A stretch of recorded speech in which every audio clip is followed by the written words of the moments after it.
Carta encíclica Casti Connubii. Del Papa Pío XI. Sobre el matrimonio cristiano.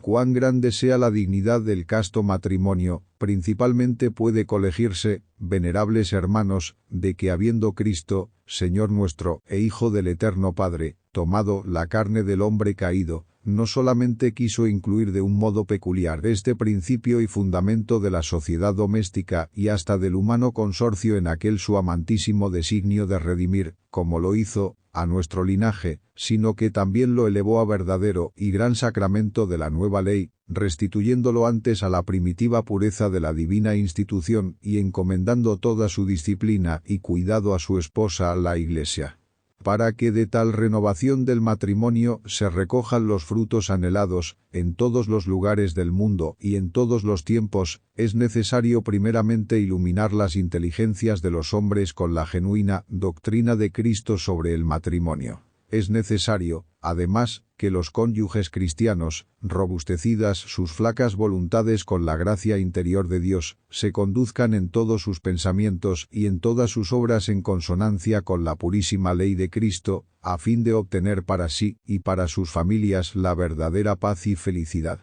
Ocurre, sin embargo, que no solamente nos, observando con paternales miradas el mundo entero desde esta como apostólica atalaya, sino también vosotros, venerables hermanos, contempláis y sentidamente os condoléis con nos de que muchos hombres, dando al olvido la divina obra de dicha restauración, o desconocen por completo la santidad excelsa del matrimonio cristiano, o la niegan descaradamente, o la conculcan, apoyándose en falsos principios de una nueva y perversísima moralidad. Contra estos perniciosos errores y depravadas costumbres, que ya han comenzado a cundir entre los fieles, haciendo esfuerzos solapados por introducirse más profundamente, creemos que es nuestro deber, en razón de nuestro oficio de vicario de Cristo en la tierra y de supremo pastor y maestro, levantar la voz, a fin de alejar de los emponzoñados pastos y, en cuanto está de nuestra parte, conservar inmunes a las ovejas que nos han sido encomendadas.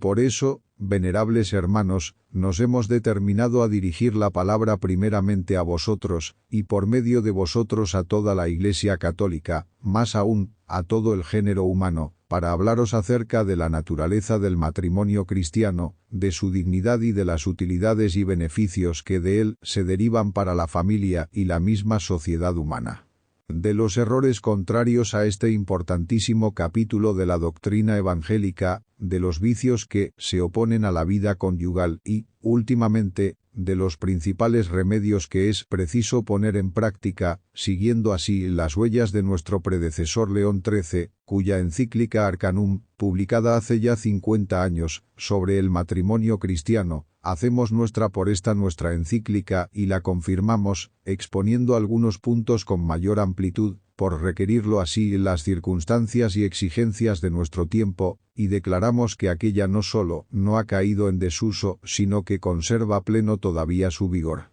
Y comenzando por esa misma encíclica, encaminada casi totalmente a reivindicar la divina institución del matrimonio, su dignidad sacramental y su perpetua estabilidad, quede asentado, en primer lugar, como fundamento firme e inviolable, que el matrimonio no fue instituido ni restaurado por obra de los hombres, sino por obra divina, que no fue protegido, confirmado ni elevado con leyes humanas, sino con leyes del mismo Dios, autor de la naturaleza, y de Cristo Señor, redentor de la misma, y que, por lo tanto, sus leyes no pueden estar sujetas al arbitrio de ningún hombre, ni siquiera al acuerdo contrario de los mismos cónyuges. Esta es la doctrina de la Sagrada Escritura, esta la constante tradición de la Iglesia universal, esta la definición solemne del Santo Concilio de Trento, el cual, con las mismas palabras del texto sagrado, expone y confirma que el perpetuo e indisoluble vínculo del matrimonio, su unidad y su estabilidad tienen por autor a Dios.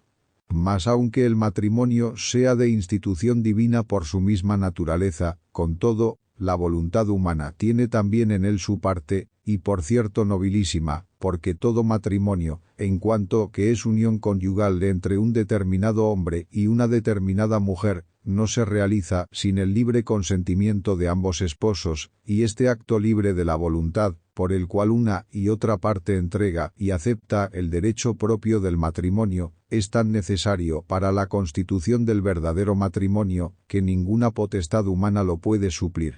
Es cierto que esta libertad no da más atribuciones a los cónyuges que la de determinarse o no a contraer matrimonio y a contraerlo precisamente con tal o cual persona, pero está totalmente fuera de los límites de la libertad del hombre la naturaleza del matrimonio, de tal suerte que si alguien ha contraído ya matrimonio se halla sujeto a sus leyes y propiedades esenciales. Y así el angélico doctor, tratando de la fidelidad y de la prole, dice: estas nacen en el matrimonio en virtud del mismo pacto conyugal, de tal manera que, si se llegase a expresar en el consentimiento, causa del matrimonio, algo que les fuera contrario, no habría verdadero matrimonio.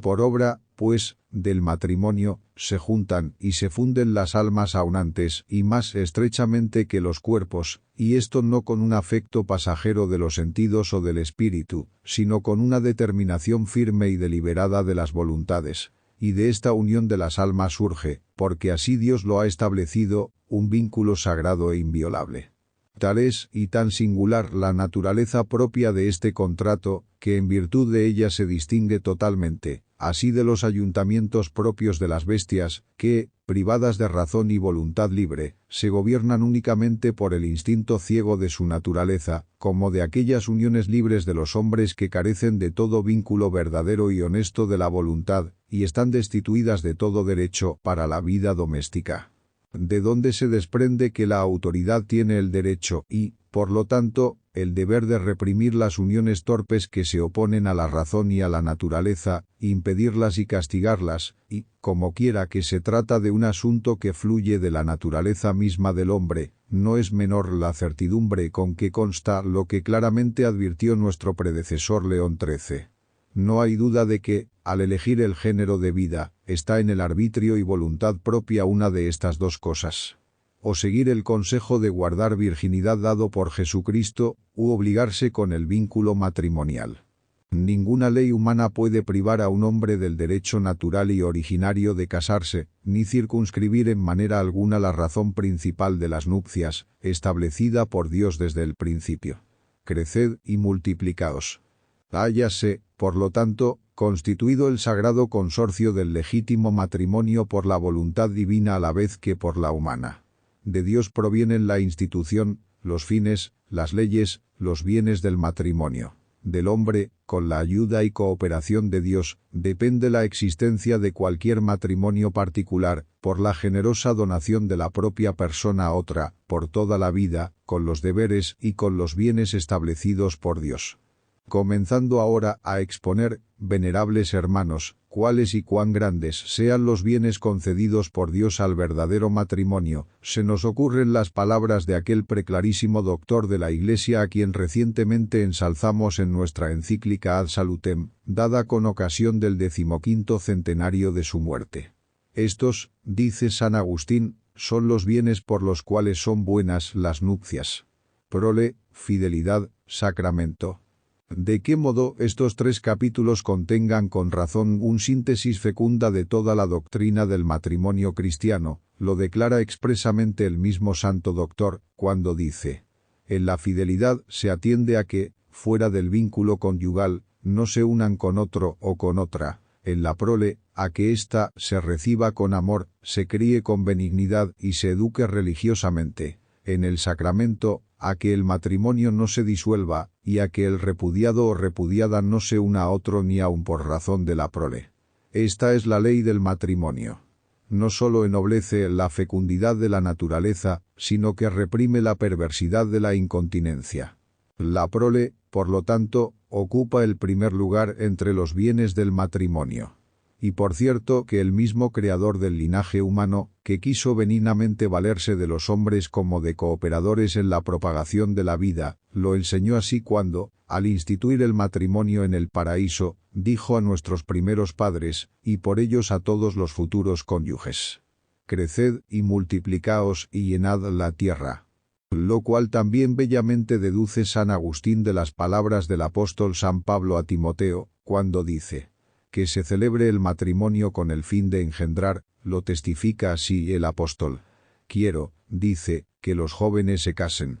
Y como se le preguntara, ¿con qué fin?, añade enseguida, para que procreen hijos, para que sean madres de familia. Cuán grande sea este beneficio de Dios y bien del matrimonio se deduce de la dignidad y altísimo fin del hombre. Porque el hombre, en virtud de la preeminencia de su naturaleza racional, supera a todas las restantes criaturas visibles. Dios, además, quiere que sean engendrados los hombres no solamente para que vivan y llenen la tierra, sino muy principalmente para que sean adoradores suyos, le conozcan y le amen, y finalmente le gocen para siempre en el cielo. Fin que, por la admirable elevación del hombre, hecha por Dios al orden sobrenatural, supera a cuanto el ojo vio y el oído oyó y pudo entrar en el corazón del hombre. De donde fácilmente aparece cuán grande don de la divina bondad y cuán egregio fruto del matrimonio sean los hijos, que vienen a este mundo por la virtud omnipotente de Dios, con la cooperación de los esposos.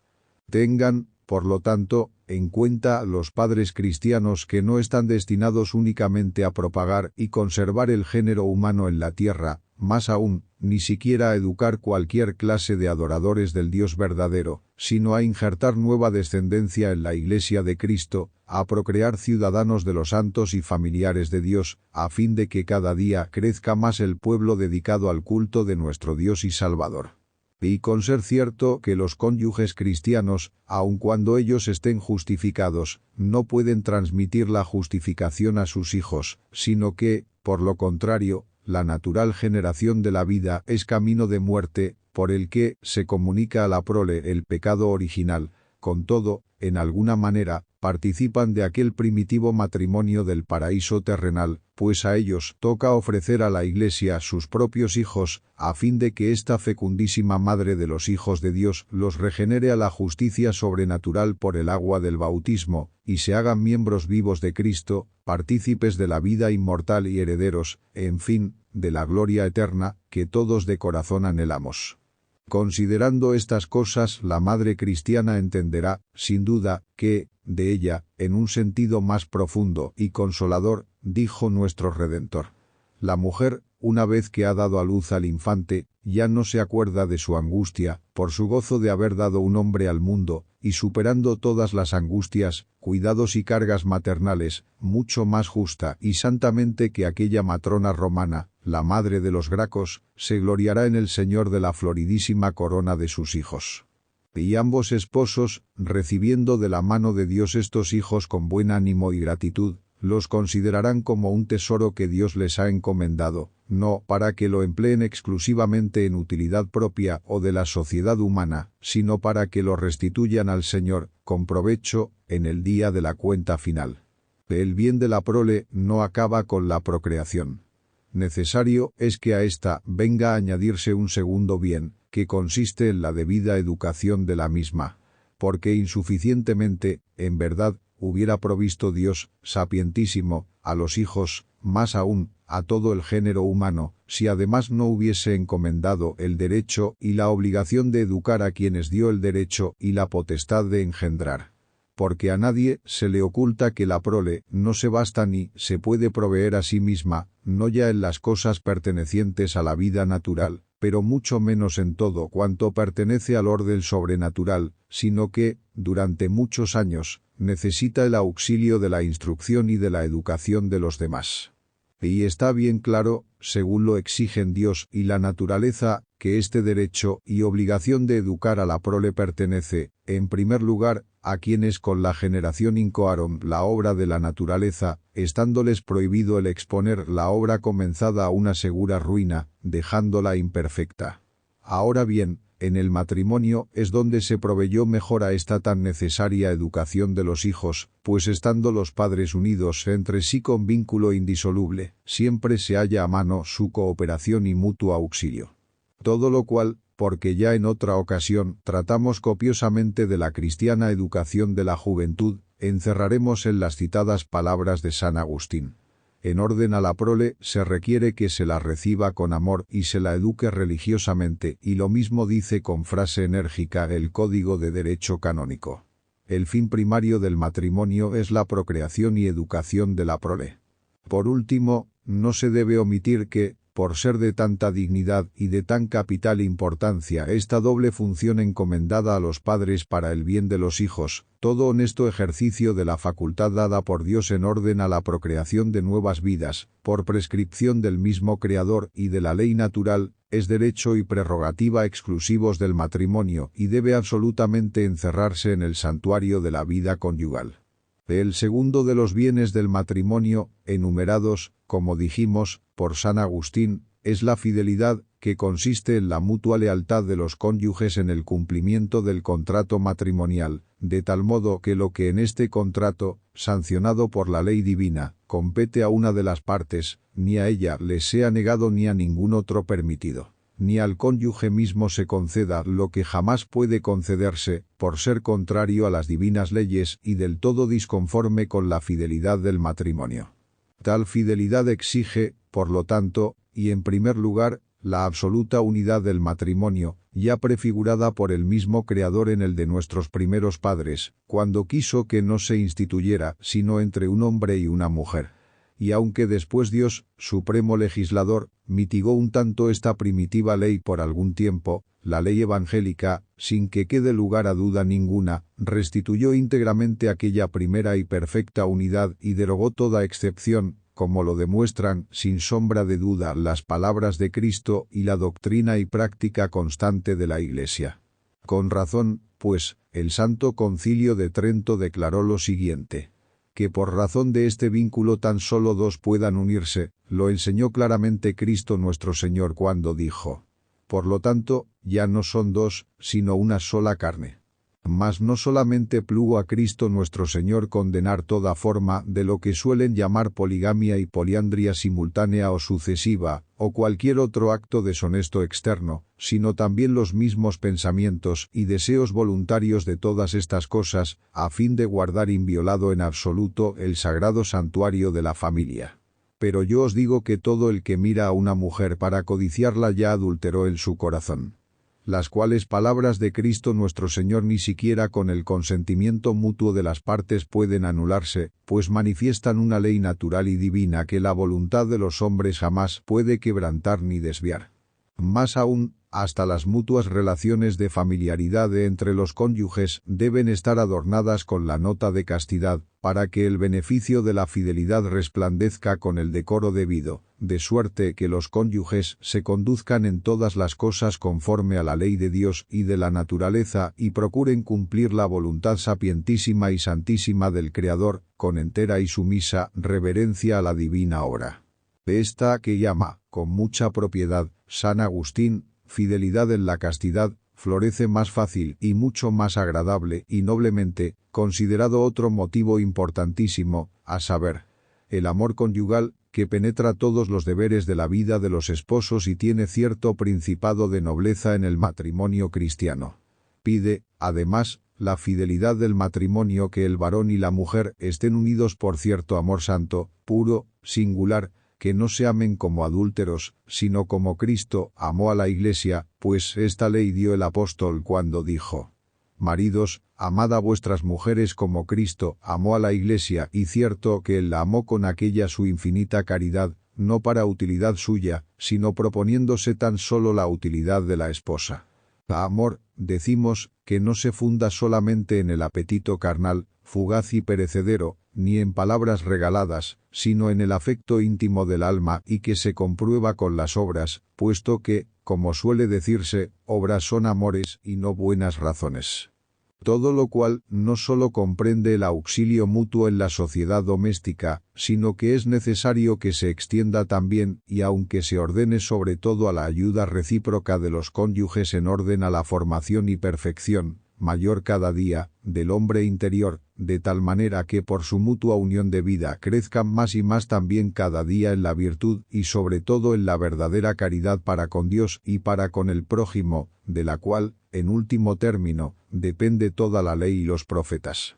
Todos, en efecto, de cualquier condición que sean y cualquiera que sea el género honesto de vida que lleven, pueden y deben imitar aquel ejemplar absoluto de toda santidad que Dios señaló a los hombres, Cristo nuestro Señor, y, con ayuda de Dios, llegar incluso a la cumbre más alta de la perfección cristiana, como se puede comprobar con el ejemplo de muchos santos. De esta recíproca formación interior de los esposos, este cuidado asiduo de mutua perfección puede llamarse también, en cierto sentido muy verdadero, como enseña el Catecismo romano, la causa y razón primera del matrimonio, con tal que el matrimonio no se tome estrictamente como una institución que tiene por fin procrear y educar convenientemente los hijos, sino en un sentido más amplio, cual comunidad, práctica y sociedad de toda la vida. Con este mismo amor es menester que se concilien los restantes derechos y deberes del matrimonio, pues no sólo ha de ser de justicia, sino también norma de caridad aquello del apóstol: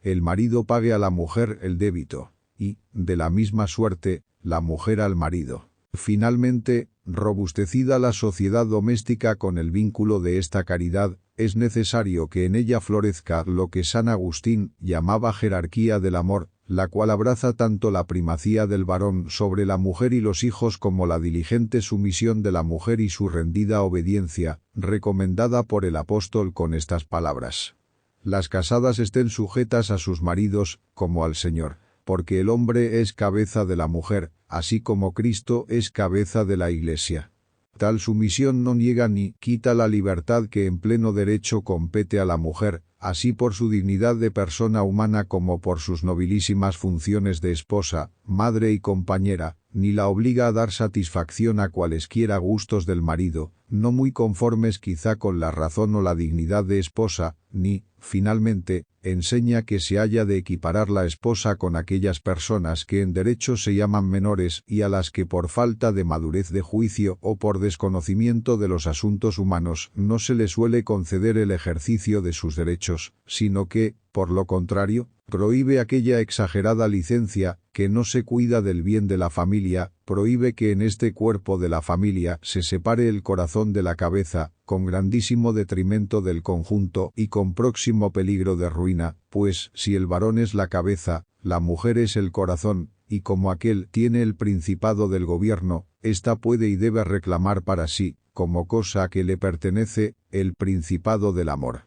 El grado y modo de tal sumisión de la mujer al marido puede variar según las varias condiciones de las personas, de los lugares y de los tiempos. Más aún, si el marido faltase a sus deberes, debe la mujer hacer sus veces en la dirección de la familia. Pero tocar o destruir la misma estructura familiar y su ley fundamental, establecida y confirmada por Dios, no es lícito en tiempo alguno ni en ninguna parte. Sobre el orden que debe guardarse entre el marido y la mujer, sabiamente enseña nuestro predecesor León XIII, en su ya citada encíclica acerca del matrimonio cristiano. El varón es el jefe de la familia y cabeza de la mujer, la cual, sin embargo, puesto que es carne de su carne y hueso de sus huesos, debe someterse y obedecer al marido, no a modo de esclava, sino de compañera, es decir, de tal modo que a su obediencia no le falte ni honestidad ni dignidad. En el que preside y en la que obedece, puesto que el uno representa a Cristo y la otra a la Iglesia, sea siempre la caridad divina la reguladora de sus deberes.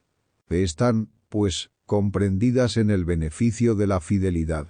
la unidad, la castidad, la caridad y la honesta y noble obediencia, nombres todos que significan otras tantas utilidades de los esposos y del matrimonio, con las cuales se promueven y garantizan la paz, la dignidad y la felicidad matrimoniales, por lo cual no es extraño que esta fidelidad haya sido siempre enumerada entre los eximios y peculiares bienes del matrimonio. Se completa, sin embargo, el cúmulo de tan grandes beneficios y, por decirlo así, háyase coronado, con aquel bien del matrimonio que en frase de San Agustín hemos llamado sacramento, palabra que significa tanto la indisolubilidad del vínculo como la elevación y consagración que Jesucristo ha hecho del contrato, constituyéndolo signo eficaz de la gracia. Y, en primer lugar, el mismo Cristo insiste en la indisolubilidad del pacto nupcial cuando dice: no separe el hombre lo que ha unido Dios y, Cualquiera que repudia a su mujer y se casa con otra, adultera, y el que se casa con la repudiada del marido, adultera.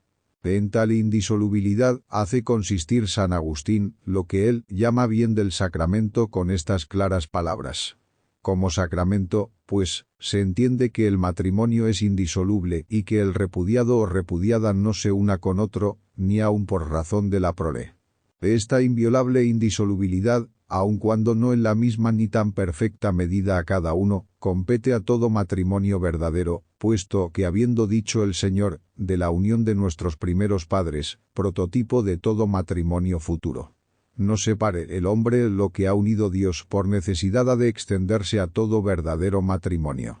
Aun cuando antes de la venida del Mesías se mitigase de tal manera la sublimidad y serenidad de la ley primitiva, que Moisés llegó a permitir a los mismos ciudadanos del pueblo de Dios que por dureza de su corazón y por determinadas razones diesen a sus mujeres libelo de repudio, Cristo, sin embargo, revocó, en virtud de su poder de legislador supremo, aquel permiso de mayor libertad y restableció íntegramente la ley primera, con aquellas palabras que nunca se han de echar en olvido. No separe el hombre lo que ha unido Dios. Por lo cual muy sabiamente escribió nuestro antecesor Pío VI, contestando al obispo de Agra. Es, pues, cosa clara que el matrimonio, aun en el estado de naturaleza pura y, sin ningún género de duda, ya mucho antes de ser elevado a la dignidad de sacramento propiamente dicho, fue instituido por Dios, de tal manera que lleva consigo un lazo perpetuo e indisoluble, y es, por lo tanto, imposible que lo desate ninguna ley civil. En consecuencia, aunque pueda estar separada del matrimonio la razón de sacramento, como acontece entre los infieles, sin embargo, aun en este matrimonio, por lo mismo que es verdadero, debe mantenerse y se mantiene absolutamente firme aquel lazo, tan íntimamente unido por prescripción divina desde el principio al matrimonio, que está fuera del alcance de todo poder civil. Así, pues, cualquier matrimonio que se contraiga, o se contrae de suerte que sea en realidad un verdadero matrimonio, y entonces llevará consigo el perpetuo lazo que por ley divina va anejo a todo verdadero matrimonio. O se supone que se contrae sin dicho perpetuo lazo, y entonces no hay matrimonio, sino unión ilegítima, contraria, por su objeto, a la ley divina, que por lo mismo no se puede lícitamente contraer ni conservar. Y aunque parezca que esta firmeza está sujeta a alguna excepción, bien que rarísima, en ciertos matrimonios naturales contraídos entre infieles o también, tratándose de cristianos, en los matrimonios ratos y no consumados, tal excepción no depende de la voluntad de los hombres, ni de ninguna autoridad meramente humana, sino del derecho divino, cuya depositaria e intérprete es únicamente la Iglesia de Cristo. Nunca, sin embargo, ni por ninguna causa, puede esta excepción extenderse al matrimonio cristiano rato y consumado, porque así como en él resplandece la más alta perfección del contrato matrimonial, así brilla también, por voluntad de Dios, la mayor estabilidad e indisolubilidad que ninguna autoridad humana puede desatar. Si queremos investigar, venerables hermanos, la razón íntima de esta voluntad divina, fácilmente la encontraremos en aquella significación mística del matrimonio, que se verifica plena y perfectamente en el matrimonio consumado entre los fieles. Porque, según testimonio del apóstol, en su carta a los de Efeso, el matrimonio de los cristianos representa aquella perfectísima unión existente entre Cristo y la Iglesia. Este sacramento es grande, pero yo digo, con relación a Cristo y a la Iglesia, unión, por lo tanto, que nunca podrá desatarse mientras viva Cristo y la Iglesia por él.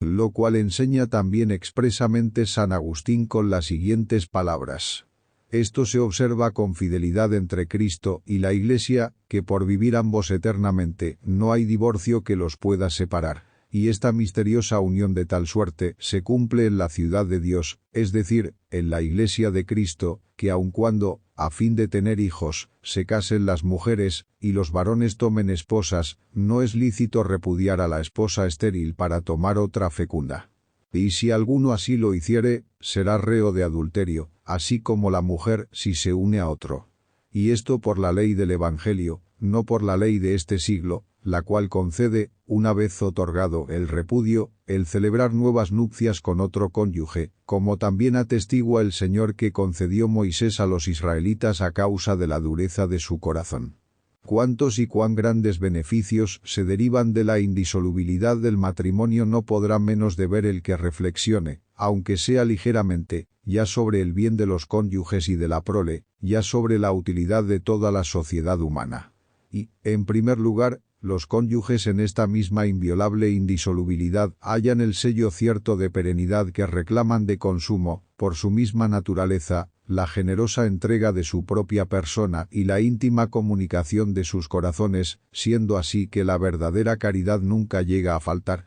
Constituye ella, además, un fuerte baluarte para defender la castidad fiel contra los incentivos de la infidelidad que pueden provenir de causas externas o internas. Se cierra la entrada al temor celoso de si el otro cónyuge permanecerá o no fiel en el tiempo de la adversidad o de la vejez, gozando, en lugar de este temor, de seguridad tranquila. Se provee asimismo muy convenientemente a la conservación de la dignidad de ambos cónyuges y al otorgamiento de su mutua ayuda, porque el vínculo indisoluble y para siempre duradero constantemente les está recordando haber contraído un matrimonio tan solo disoluble por la muerte, y no en razón de las cosas caducas, ni para entregarse al deleite, sino para procurarse mutuamente bienes más altos y perpetuos. También se atiende perfectamente a la protección y educación de los hijos, que debe durar muchos años, porque las graves y continuadas cargas de este oficio más fácilmente las pueden sobrellevar los padres aunando sus fuerzas. Y no son menores los beneficios que de la estabilidad del matrimonio se derivan aún para toda la sociedad en conjunto. Pues bien consta por la experiencia cómo la inquebrantable firmeza del matrimonio es ubérrima fuente de honradez en la vida de todos y de integridad en las costumbres, cómo, observada con serenidad tal indisolubilidad, se asegura al propio tiempo la felicidad y el bienestar de la República, ya que tal será la sociedad cuales son las familias y los individuos de que consta, como el cuerpo se compone de sus miembros. Por lo cual todos aquellos que denodadamente defienden la inviolable estabilidad del matrimonio prestan un gran servicio así al bienestar privado de los esposos y al de los hijos como al bien público de la sociedad humana. Pero en este bien del sacramento, además de la indisoluble firmeza, están contenidas otras utilidades mucho más excelsas y aptísimamente designadas por la misma palabra sacramento. Pues tal nombre no es para los cristianos vano ni vacío, ya que Cristo nuestro Señor, fundador y perfeccionador de los venerables sacramentos, elevando el matrimonio de sus fieles a verdadero y propio sacramento de la nueva ley, lo hizo signo y fuente de una peculiar gracia interior, por la cual aquel su natural amor se perfeccionase, se confirmara su indisoluble unidad, y los cónyuges fueran santificados. Y porque Cristo, al consentimiento matrimonial válido entre fieles lo constituyó el signo de la gracia, tan íntimamente están unidos la razón de sacramento y el matrimonio cristiano, que no puede existir entre bautizados verdadero matrimonio sin que por lo mismo sea ya sacramento. Desde el momento en que prestan los fieles sinceramente tal consentimiento, abren para sí mismos el tesoro de la gracia sacramental, de donde hay de sacar las energías sobrenaturales que les llevan a cumplir sus deberes y obligaciones, fiel, santa y perseverantemente hasta la muerte. Porque este sacramento, en aquellos que no ponen lo que se suele llamar óbice, no sólo aumenta la gracia santificante, principio permanente de la vida sobrenatural, sino que añade peculiares dones, disposiciones y gérmenes de gracia, elevando y perfeccionando las fuerzas de la naturaleza, de suerte tal que los cónyuges puedan no solamente bien entender,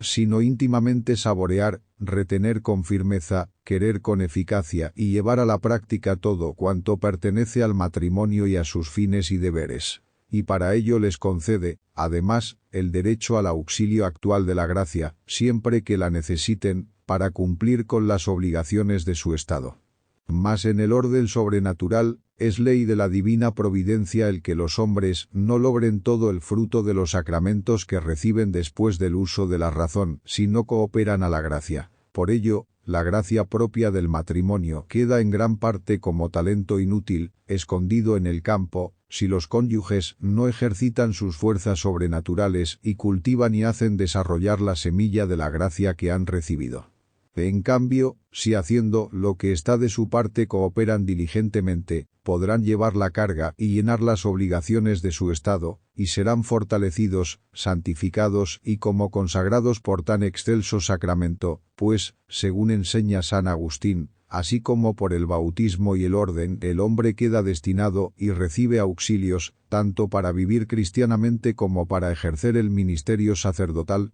respectivamente, sin que jamás se vea destituido del auxilio de dichos sacramentos. Así, y casi del mismo modo, aunque sin carácter sacramental, los fieles, una vez que se han unido por el vínculo matrimonial, jamás podrán ser privados del auxilio y del lazo de este sacramento. Más aún, como añade el mismo santo doctor, llevan consigo este vínculo sagrado aun los que han cometido adulterio, aunque no ya para honor de la gracia, sino para castigo del crimen, como el alma del apóstata que, aun separándose de la unión de Cristo, y aun perdida la fe, no pierde el sacramento de la fe que recibió con el agua bautismal. Los mismos cónyuges, no ya encadenados, sino adornados, no ya impedidos, sino confortados con el lazo de oro del sacramento, deben procurar resueltamente que su unión conyugal, no sólo por la fuerza y la significación del sacramento, sino también por su espíritu y por su conducta de vida, sea siempre imagen, y permanezca ésta viva, de aquella fecundísima unión de Cristo con su Iglesia, que es, en verdad, el misterio venerable de la perfecta caridad.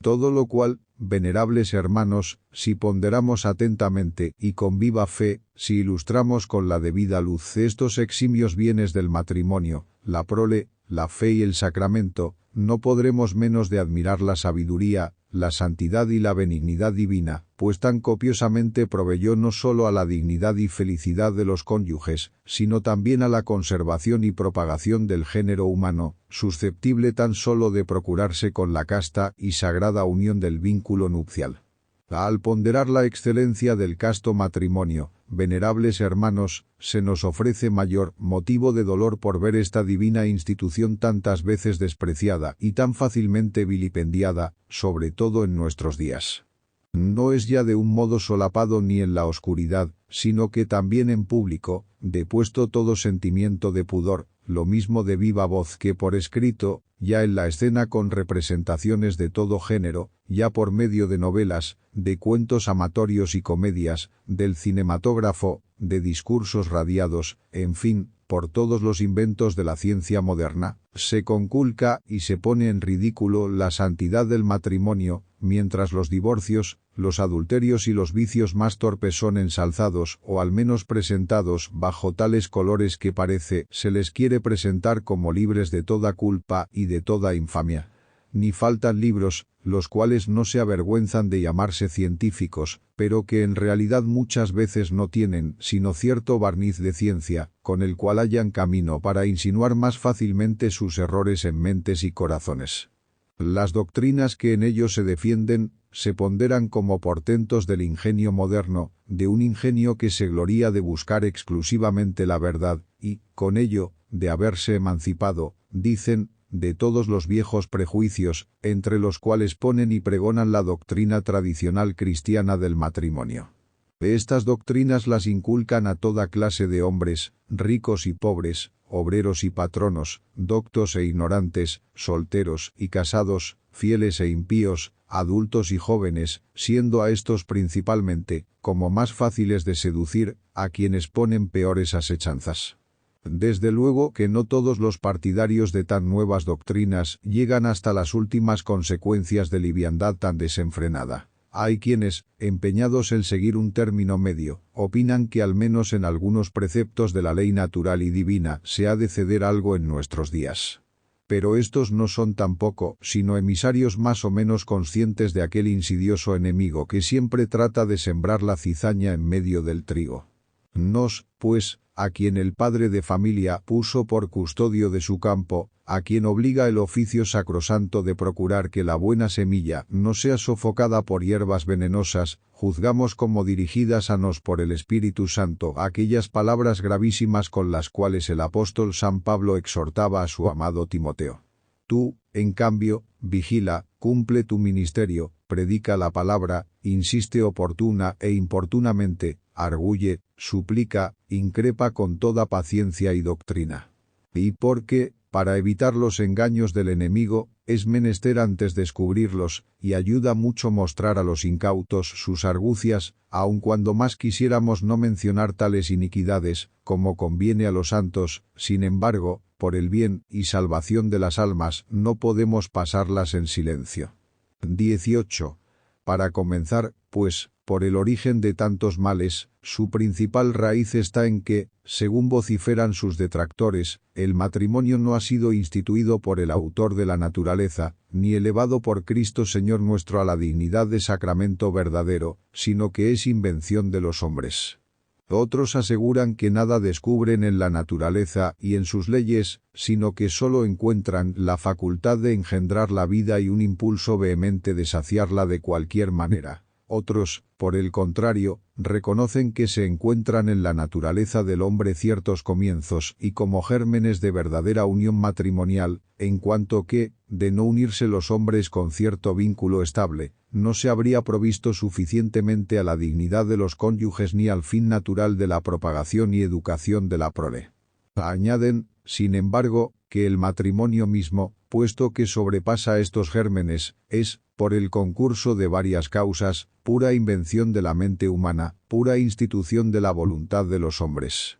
Cuán gravemente yerran todos ellos, y cuán torpemente se apartan de los principios de la honestidad, se colige de lo que llevamos expuesto en esta encíclica acerca del origen y naturaleza del matrimonio y de los fines y bienes inherentes al mismo. Que estas ficciones sean perniciosísimas, claramente aparece también por las conclusiones que de ellas deducen sus mismos defensores, a saber, que las leyes, instituciones y costumbres por las que se rige el matrimonio, debiendo su origen a la sola voluntad de los hombres, tan solo a ella están sometidas, y, por consiguiente, pueden ser establecidas, cambiadas y abrogadas según el arbitrio de los hombres y las vicisitudes de las cosas humanas. Que la facultad generativa, al fundarse en la misma naturaleza, es más sagrada y se extiende más que el matrimonio, y que, por consiguiente, puede ejercitarse, tanto fuera como dentro del santuario del matrimonio, aun sin tener en cuenta los fines del mismo, como si el vergonzoso libertinaje de la mujer fornicaria gozase casi los mismos derechos que la casta maternidad de la esposa legítima. Fundándose en tales principios, algunos han llegado a inventar nuevos modos de unión, acomodados, así dicen ellos, a las actuales circunstancias de los tiempos y de los hombres, y que consideran como otras tantas especies de matrimonio.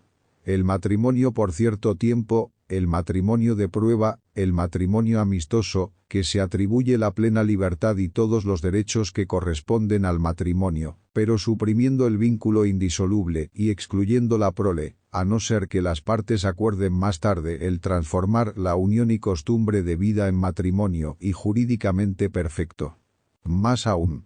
hay quienes insisten y abogan por que semejantes monstruosidades sean cohonestadas incluso por las leyes o al menos hallen descargo en los públicos usos e instituciones de los pueblos, y ni siquiera paran mientes en que tales cosas nada tienen, en verdad, de aquella moderna cultura de la cual tanto se jactan, sino que son nefandas corruptelas que harían volver, sin duda, aun a los pueblos civilizados, a los bárbaros usos de ciertos salvajes. Viniendo ahora a tratar, venerables hermanos, de cada uno de los aspectos que se oponen a los bienes del matrimonio, hemos de hablar, en primer lugar, de la prole, la cual muchos se atreven a llamar pesada carga del matrimonio, por lo que los cónyuges han de evitarla con toda diligencia, y ello, no ciertamente por medio de una honesta continencia, permitida también en el matrimonio, supuesto el consentimiento de ambos esposos, sino viciando el acto conyugal. Criminal licencia esta, que algunos se arrogan tan solo porque, aborreciendo la prole, no pretenden sino satisfacer su voluptuosidad,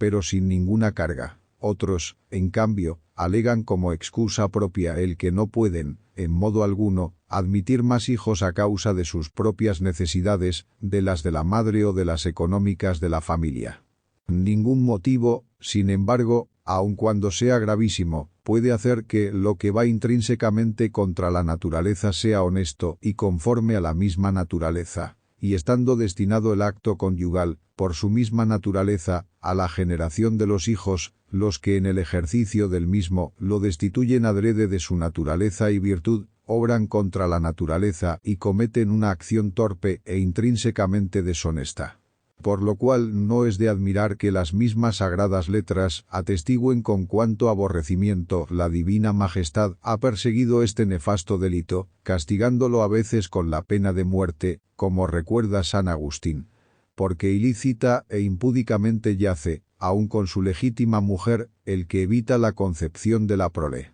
Que es lo que hizo Onán, hijo de Judas, por lo cual Dios le quitó la vida. Habiéndose, pues, algunos manifiestamente separado de la doctrina cristiana, enseñada desde el principio y transmitida en todo tiempo sin interrupción, y habiendo pretendido públicamente proclamar otra doctrina, la Iglesia Católica, a quien el mismo Dios ha confiado la enseñanza y defensa de la integridad y honestidad de costumbres, colocada, en medio de esta ruina moral, para conservar inmune de tan ignominiosa mancha la castidad de la unión nupcial, en señal de su divina legación, eleva solemne su voz por nuestros labios y una vez más promulga que cualquier uso del matrimonio, en el que maliciosamente quede el acto destituido de su propia y natural virtud procreativa, va contra la ley de Dios y contra la ley natural, y los que tal cometen, se hacen culpables de un grave delito. Por consiguiente, según pide nuestra suprema autoridad y el cuidado de la salvación de todas las almas, encargamos a los confesores y a todos los que tienen cura de las mismas que no consientan en los fieles encomendados a su cuidado error alguno acerca de esta gravísima ley de Dios, y mucho más que se conserven, ellos mismos, inmunes de estas falsas opiniones y que no contemporicen en modo alguno con ellas.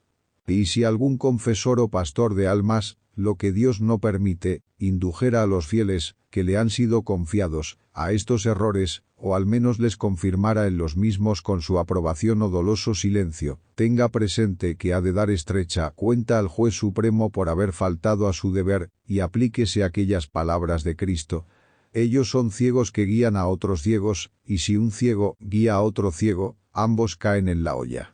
Por lo que se refiere a las causas que les mueven a defender el mal uso del matrimonio, frecuentemente suelen aducirse algunas fingidas o exageradas, por no hablar de las que son vergonzosas. Sin embargo, la Iglesia, Madre piadosa, entiende muy bien y se da cuenta perfecta de cuanto suele aducirse sobre la salud y peligro de la vida de la madre. ¿Y quién ponderará estas cosas sin compadecerse? ¿Quién no se admirará extraordinariamente al contemplar a una madre entregándose a una muerte casi segura, con fortaleza heroica, para conservar la vida del fruto de sus entrañas? Solamente uno, Dios, inmensamente rico y misericordioso, pagará sus sufrimientos, soportados para cumplir, como es debido, el oficio de la naturaleza y le dará, ciertamente, medida no sólo colmada, sino superabundante. Sabe muy bien la Santa Iglesia que no raras veces uno de los cónyuges, más que cometer el pecado, lo soporta, al permitir, por una causa muy grave, el trastorno del recto orden que aquel rechaza, y que carece, por lo tanto, de culpa, siempre que tenga en cuenta la ley de la caridad y no se descuide en disuadir y apartar del pecado al otro cónyuge.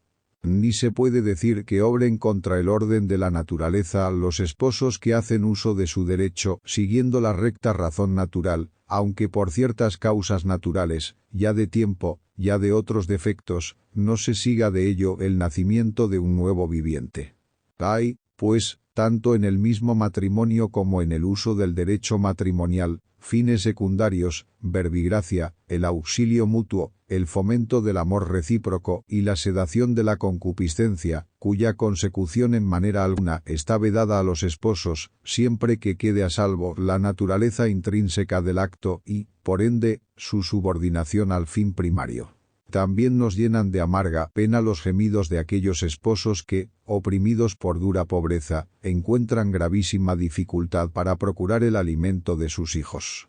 Pero se ha de evitar en absoluto que las deplorables condiciones de orden económico den ocasión a un error mucho más funesto todavía. Ninguna dificultad puede presentarse que valga para derogar la obligación impuesta por los mandamientos de Dios, los cuales prohíben todas las acciones que son malas por su íntima naturaleza. Cualesquiera que sean las circunstancias, pueden siempre los esposos, robustecidos por la gracia divina, desempeñar sus deberes con fidelidad y conservar la castidad limpia de mancha tan vergonzosa, pues está firme la verdad de la doctrina cristiana, expresada por el magisterio del Concilio Tridentino. Nadie debe emplear aquella frase temeraria y por los padres anatematizada de que los preceptos de Dios son imposibles de cumplir al hombre redimido. Dios no manda imposibles, sino que con sus preceptos te amonesta a que hagas cuanto puedas y pidas lo que no puedas, y Él te dará su ayuda para que puedas.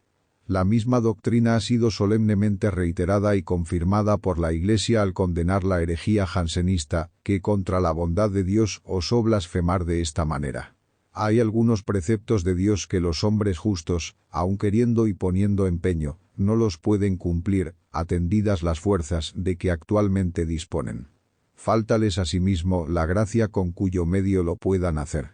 Todavía hay que recordar, venerables hermanos, otro crimen gravísimo con el que se atenta contra la vida de la prole cuando aún está encerrada en el seno materno. Unos consideran esto como cosa lícita que se deja al libre arbitrio del padre o de la madre. Otros, por lo contrario, lo tachan de ilícito, a no ser que intervengan causas gravísimas que distinguen con el nombre de indicación médica, social, eugenésica. Todos ellos, por lo que se refiere a las leyes penales de la República con las que se prohíbe ocasionar la muerte de la prole ya concebida y aún no dada a luz, piden que las leyes públicas reconozcan y declaren libre de toda pena la indicación que cada uno defiende a su modo, no faltando todavía quienes pretenden que los magistrados públicos ofrezcan su concurso para tales operaciones destructoras, lo cual, triste es confesarlo, se verifica en algunas partes, como todos saben, frecuentísimamente. Por lo que atañe a la indicación médica y terapéutica, para emplear sus palabras, ya hemos dicho, venerables hermanos, cuánto nos mueve a compasión el estado de la madre a quien amenaza, por razón del oficio natural, el peligro de perder la salud y aun la vida. Pero, ¿qué causa podrá excusar jamás de alguna manera la muerte directamente procurada del inocente? Porque, en realidad, no de otra cosa se trata. Ya se cause tal muerte a la madre, ya a la prole, siempre será contra el precepto de Dios y la voz de la naturaleza, que clama: no matarás. Es, en efecto, igualmente sagrada la vida de ambos y nunca tendrá poder ni siquiera la autoridad pública para destruirla. Tal poder contra la vida de los inocentes neciamente se quiere deducir del derecho de vida o muerte, que solamente puede ejercerse contra los delincuentes. Ni puede aquí invocarse el derecho de la defensa cruenta contra el injusto agresor, quien, en efecto, llamará injusto agresor a un niño inocente, ni existe el caso del llamado derecho de extrema necesidad, por el cual se puede llegar hasta procurar directamente la muerte del inocente.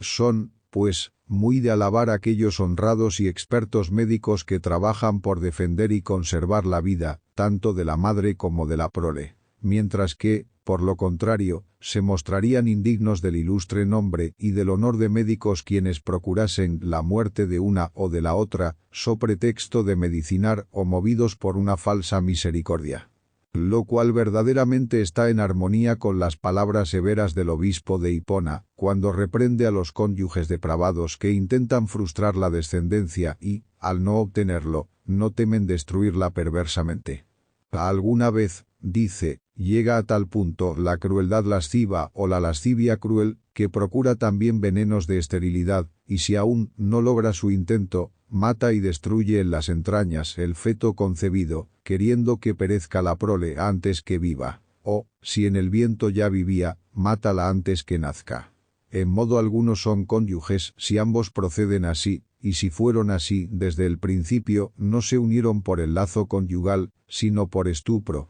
y si los dos no son así, me atrevo a decir, o ella es en cierto modo meretriz del marido, o el adúltero de la mujer. Lo que se suele aducir en favor de la indicación social y eugenésica se debe y se puede tener en cuenta siendo los medios lícitos y honestos, y dentro de los límites debidos. Pero es indecoroso querer proveer a la necesidad, en que ello se apoya, dando muerte a los inocentes, y es contrario al precepto divino, promulgado también por el apóstol. No hemos de hacer males para que vengan bienes. Finalmente, no es lícito que los que gobiernan los pueblos y promulgan las leyes echen en olvido que es obligación de la autoridad pública defender la vida de los inocentes con leyes y penas adecuadas. Y esto, tanto más cuanto menos pueden defenderse aquellos cuya vida se ve atacada y está en peligro, entre los cuales, sin duda alguna, tienen el primer lugar los niños todavía encerrados en el seno materno. Y si los gobernantes no solo no defienden a esos niños, sino que con sus leyes y ordenanzas les abandonan, o prefieren entregarlos en manos de médicos o de otras personas para que los maten, recuerden que Dios es juez y vengador de la sangre inocente, que desde la tierra clama al cielo.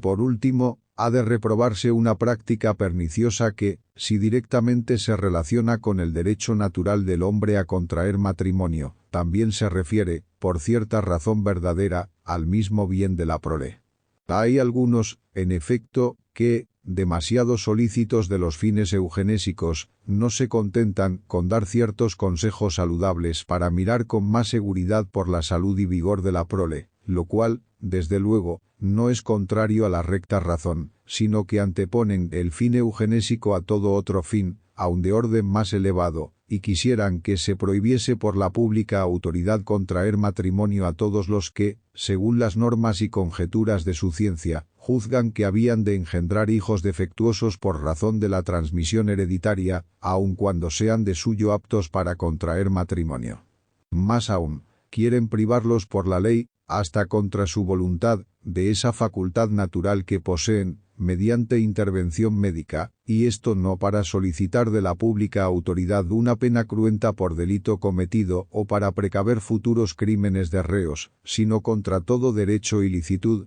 atribuyendo a los gobernantes civiles una facultad que nunca tuvieron ni pueden legítimamente tener. Cuantos obran de este modo, perversamente se olvidan de que es más santa la familia que el Estado, y de que los hombres se engendran principalmente no para la tierra y el tiempo, sino para el cielo y la eternidad. Y de ninguna manera se puede permitir que a hombres de suyo capaces de matrimonio se les considere gravemente culpables si lo contraen, porque se conjetura que, aun empleando el mayor cuidado y diligencia, no han de engendrar más que hijos defectuosos, aunque de ordinario se debe aconsejarles que no lo contraigan. Además de que los gobernantes no tienen potestad alguna directa en los miembros de sus súbditos. Así, pues, jamás pueden dañar ni aun tocar directamente la integridad corporal donde no medie culpa alguna o causa de pena cruenta, y esto ni por causas eugenésicas ni por otras causas cualesquiera.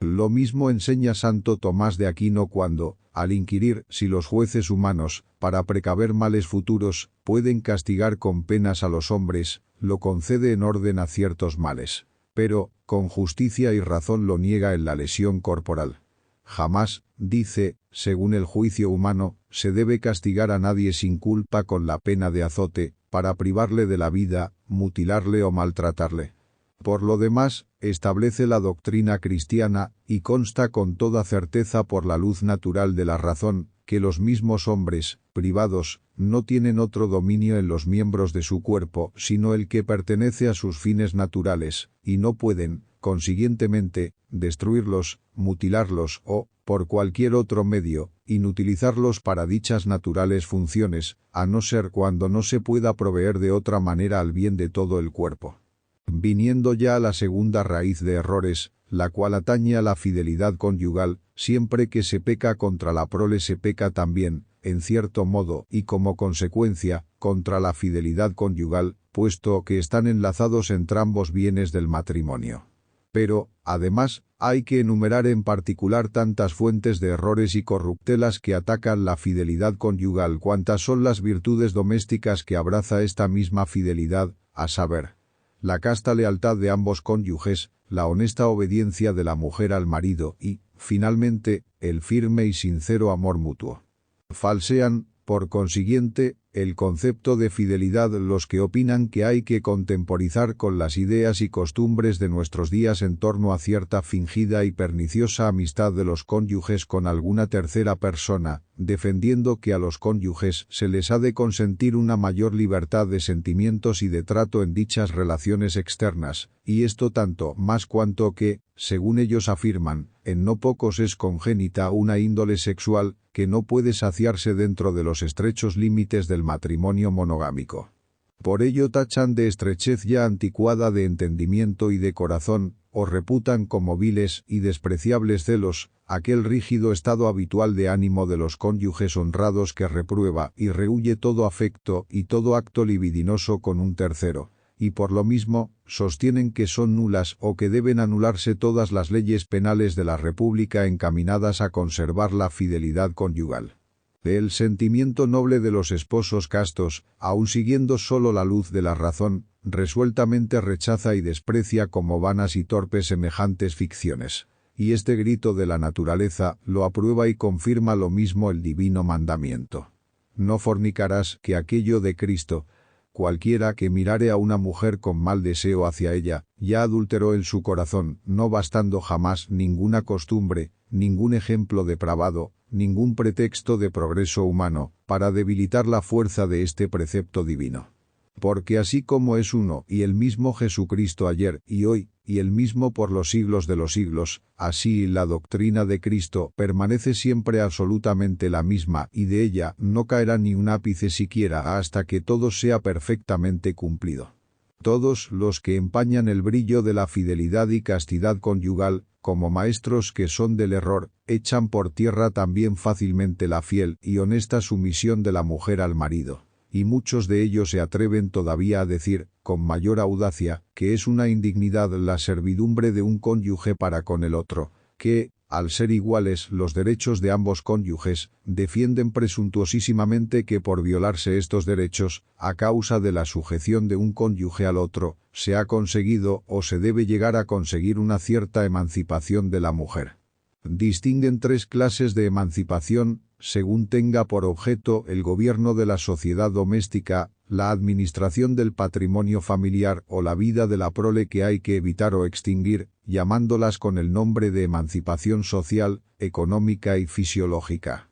Fisiológica, porque quieren que las mujeres, a su arbitrio, estén libres o que se las libre de las cargas conyugales o maternales propias de una esposa, emancipación esta que ya dijimos suficientemente no ser tal, sino un crimen horrendo. Económica, porque pretenden que la mujer pueda, aun sin saberlo el marido o no queriéndolo, encargarse de sus asuntos, dirigirlos y administrarlos, haciendo caso omiso del marido, de los hijos y de toda la familia. Social, finalmente, en cuanto apartan a la mujer de los cuidados que en el hogar requieren su familia o sus hijos, para que pueda entregarse a sus aficiones, sin preocuparse de aquellos y dedicarse a ocupaciones y negocios, aun a los públicos. Pero ni siquiera esta es la verdadera emancipación de la mujer, ni tal es tampoco la libertad dignísima y tan conforme con la razón que comete al cristiano y noble oficio de mujer y esposa. Antes bien, es corrupción del carácter propio de la mujer y de su dignidad de madre. Es trastorno de toda la sociedad familiar, con lo cual al marido se le priva de la esposa, a los hijos de la madre y a todo el hogar doméstico del custodio que lo vigila siempre. Más todavía, tal libertad falsa e igualdad antinatural con el marido tórnase en daño de la mujer misma, pues si ésta desciende de la sede verdaderamente regia a que el Evangelio la ha levantado dentro de los muros del hogar, muy pronto caerá, si no en la apariencia, si en la realidad en la antigua esclavitud, y volverá a ser, como en el paganismo, mero instrumento de placer o capricho del hombre. Finalmente, la igualdad de derechos, que tanto se pregona y exagera, debe, sin duda alguna, admitirse en todo cuanto atañe a la persona y dignidad humanas y en las cosas que se derivan del pacto nupcial y van anejas al matrimonio.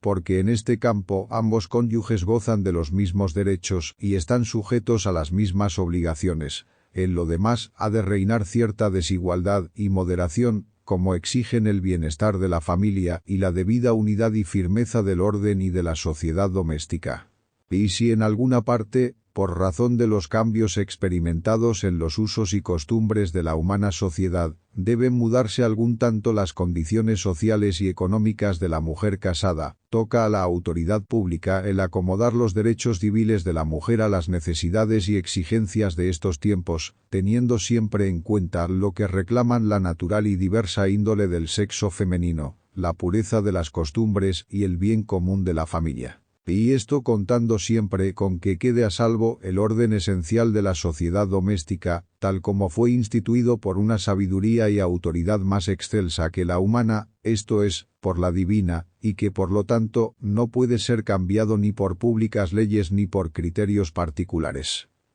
Avanzan aún más los modernos enemigos del matrimonio, sustituyendo el genuino y constante amor, base de la felicidad conyugal y de la dulce intimidad, por cierta conveniencia ciega de caracteres y conformidad de genios, a la cual llaman simpatía, la cual, al cesar, debilita y hasta del todo destruye el único vínculo que unía las almas. ¿Qué es esto, sino edificar una casa sobre la arena? Y ya de ella, dijo nuestro Señor Jesucristo que el primer soplo de la adversidad la haría cuartearse y caer. Y soplaron vientos y dieron con ímpetu contra ella y se desplomó y fue grande su ruina. Mientras que, por lo contrario, el edificio levantado sobre la roca, es decir, sobre el mutuo amor de los esposos, y consolidado por la unión deliberada y constante de las almas, ni se cuarteará nunca ni será derribado por alguna adversidad. Hemos defendido hasta aquí, venerables hermanos, los dos primeros y por cierto muy excelentes beneficios del matrimonio cristiano, tan combatidos por los destructores de la sociedad actual.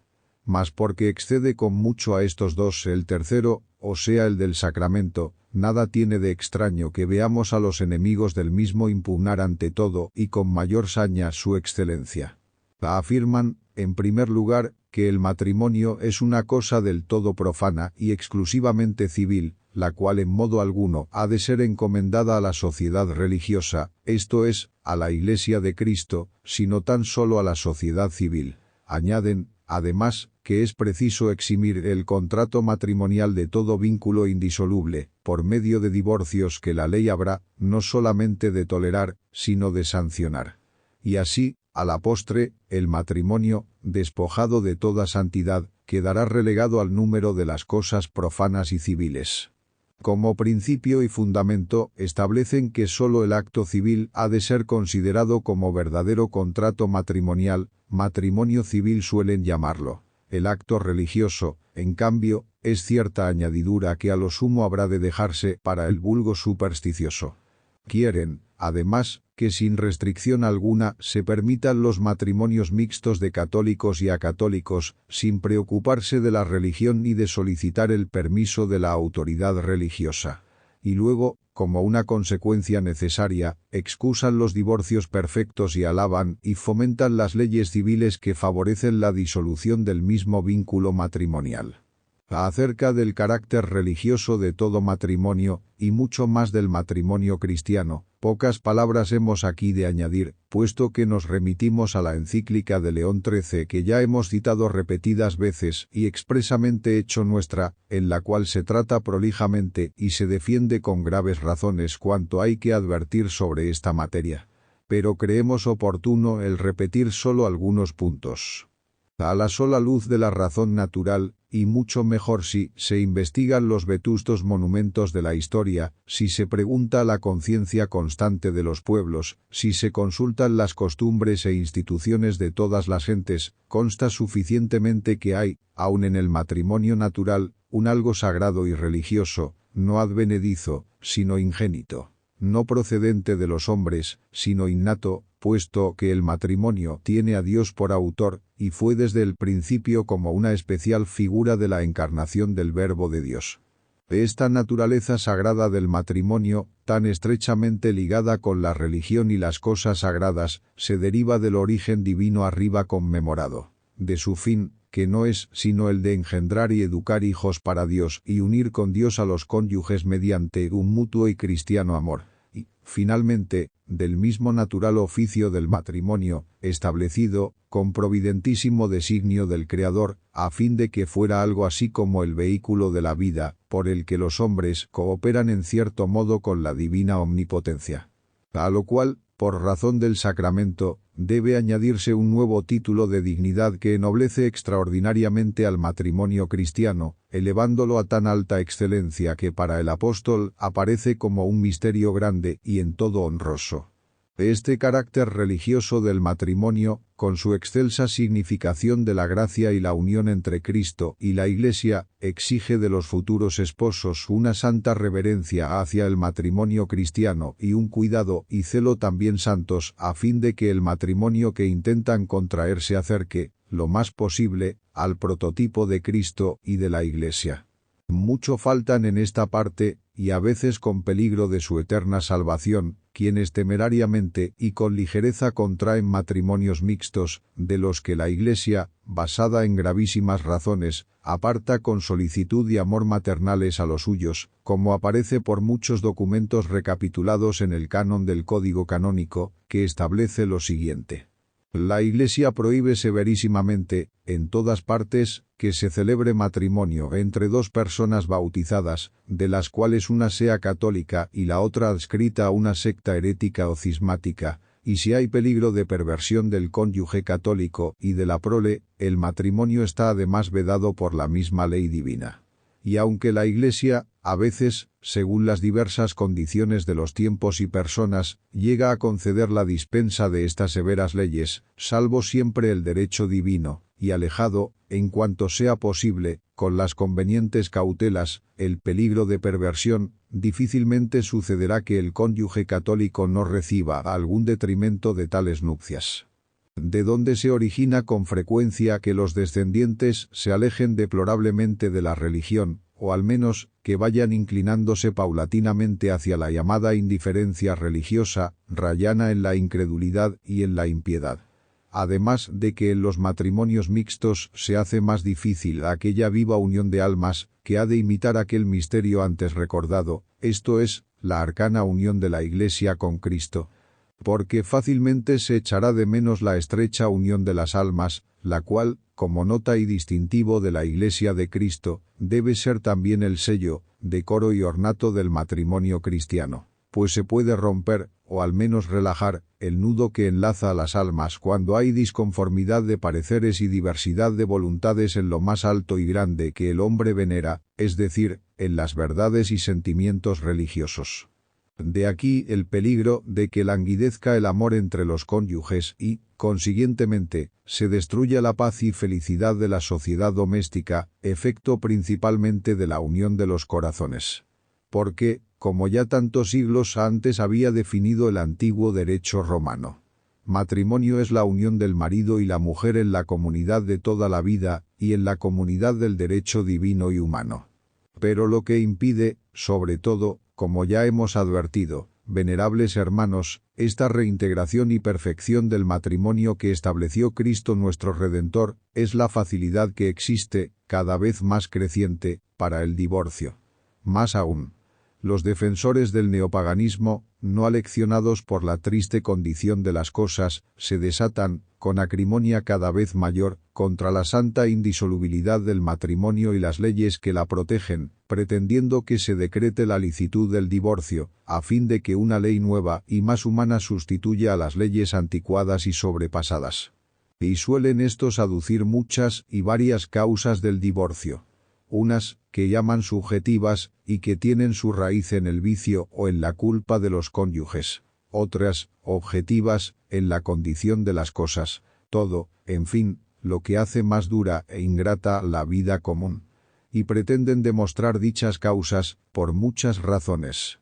En primer lugar, por el bien de ambos cónyuges, ya porque uno de los dos es inocente y por ello tiene derecho a separarse del culpable, ya porque es reo de crímenes y, por lo mismo también, se les ha de separar de una forzada y desagradable unión. Después, por el bien de los hijos, a quienes se priva de la conveniente educación, y a quienes se escandaliza con las discordias muy frecuentes y otros malos ejemplos de sus padres, apartándolos del camino de la virtud. Finalmente, por el bien común de la sociedad, que exige en primer lugar la desaparición absoluta de los matrimonios que en modo alguno son aptos para el objeto natural de ellos, y también que las leyes permitan la separación de los cónyuges, tanto para evitar los crímenes que fácilmente se pueden temer de la convivencia de tales cónyuges, como para impedir que aumente el descrédito de los tribunales de justicia y de la autoridad de las leyes, puesto que los cónyuges, para obtener la deseada sentencia de divorcio, perpetrarán de intento crímenes por los cuales pueda el juez disolver el vínculo, conforme a las disposiciones de la ley, o mentirán y perjurarán con insolencia ante dicho juez, que ve, sin embargo, la verdad, por el estado de las cosas.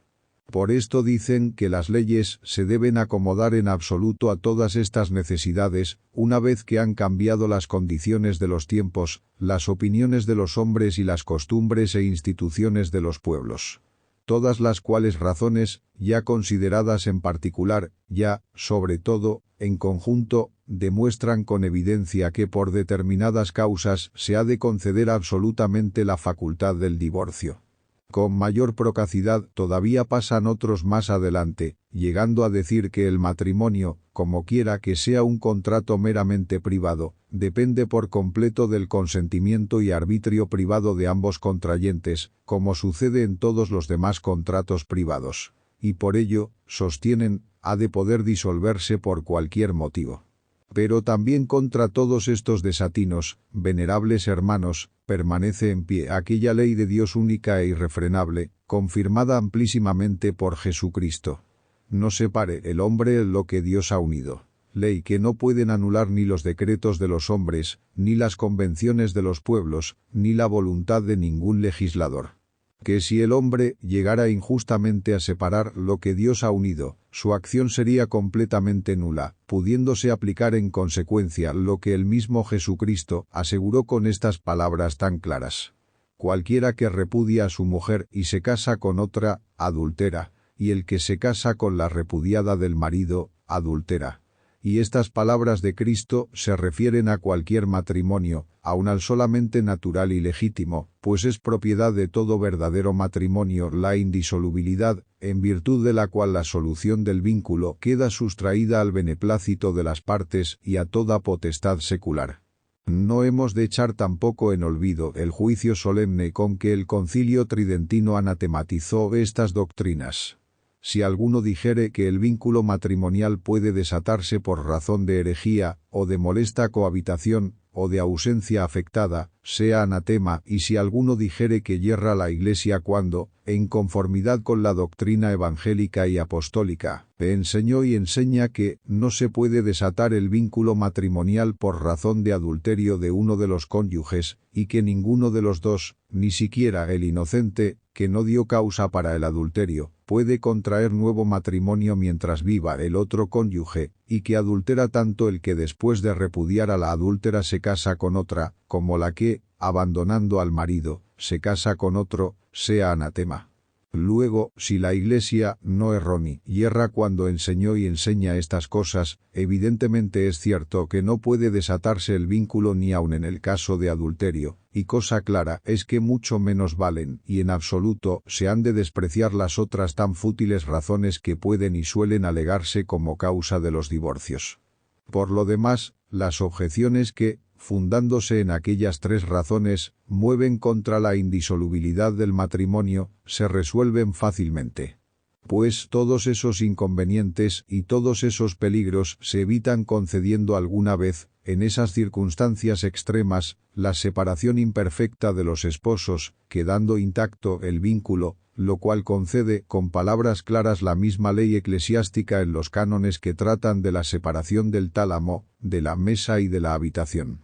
Y toca a las leyes sagradas y, a lo menos también en parte, a las civiles, en cuanto a los efectos y razones civiles se refiere, determinar las causas y condiciones de esta separación, y juntamente el modo y las cautelas con las cuales se provea a la educación de los hijos y a la incolumidad de la familia, y se eviten, en lo posible, todos los peligros que amenazan tanto al cónyuge como a los hijos y a la misma sociedad civil. Asimismo, todo lo que se suele aducir, y más arriba tocamos, para probar la firmeza indisoluble del matrimonio, todo y con la misma fuerza lógica excluye, no ya solo la necesidad, sino también la facultad de divorciarse, así como la falta de poder en cualquier magistrado para concederla, de donde tantos cuantos son los beneficios que reporta la indisolubilidad, otros tantos son los perjuicios que ocasiona el divorcio, perniciosísimos todos, así para los individuos como para la sociedad. Y, valiéndonos una vez más de la doctrina de nuestro predecesor, apenas hay necesidad de decir que tanta es la cosecha de males del divorcio cuanto inmenso el cúmulo de beneficios que en sí contiene la firmeza indisoluble del matrimonio. De una parte, contemplamos los matrimonios protegidos y salvaguardados por el vínculo inviolable. De otra parte, vemos que los mismos pactos matrimoniales resultan inestables o están expuestos a inquietantes sospechas ante la perspectiva de la posible separación de los cónyuges o ante los peligros que se ofrecen de divorcio. De una parte, el mutuo afecto y la comunión de bienes admirablemente consolidada. De la otra, lamentablemente debilitada a causa de la misma facultad que se les concede para separarse. De la una, la fidelidad casta de los esposos encuentra conveniente defensa, de la otra, se suministra a la infidelidad perniciosos incentivos.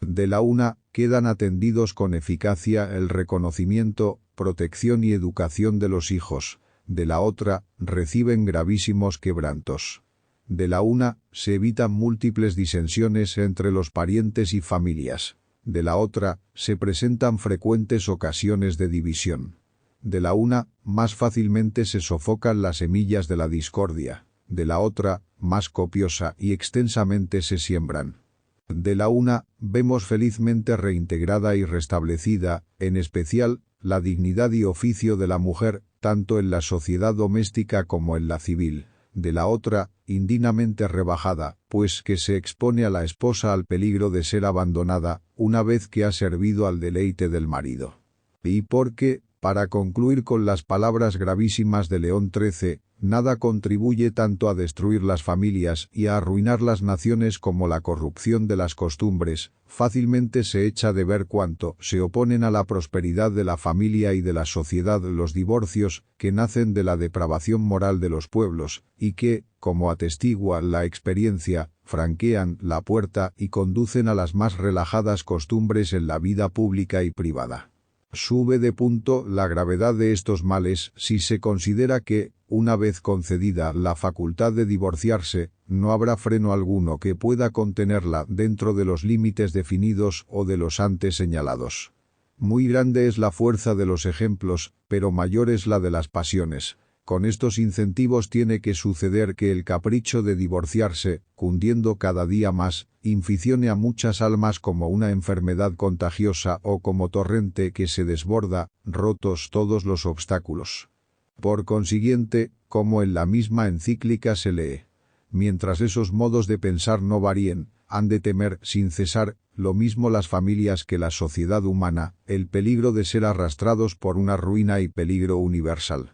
La cada día creciente corrupción de costumbres y la inaudita depravación de la familia que reina en las regiones en las que domina plenamente el comunismo, confirman claramente la gran verdad del anterior vaticinio pronunciado hace ya 50 años. Llenos de veneración, hemos admirado hasta aquí, venerables hermanos, cuanto en orden al matrimonio ha establecido el Creador y Redentor de los hombres, lamentando al mismo tiempo que designios tan amorosos de la divina bondad se vean defraudados y tan frecuentemente conculcados en nuestros días por las pasiones, errores y vicios de los hombres. Es, pues, muy natural que volvamos ahora nuestros ojos con paternal solicitud en busca de los remedios oportunos mediante los cuales desaparezcan los perniciosísimos abusos que hemos enumerado y recobre el matrimonio la reverencia que le es debida. Para lo cual nos parece conveniente, en primer lugar, traer a la memoria aquel dictamen que en la sana filosofía y, por lo mismo, en la teología sagrada es solemne, según el cual todo lo que se ha desviado de la rectitud no tiene otro camino para tornar al primitivo estado exigido por su naturaleza, sino volver a conformarse con la razón divina que, como enseña el doctor Angélico, es el ejemplar de toda rectitud.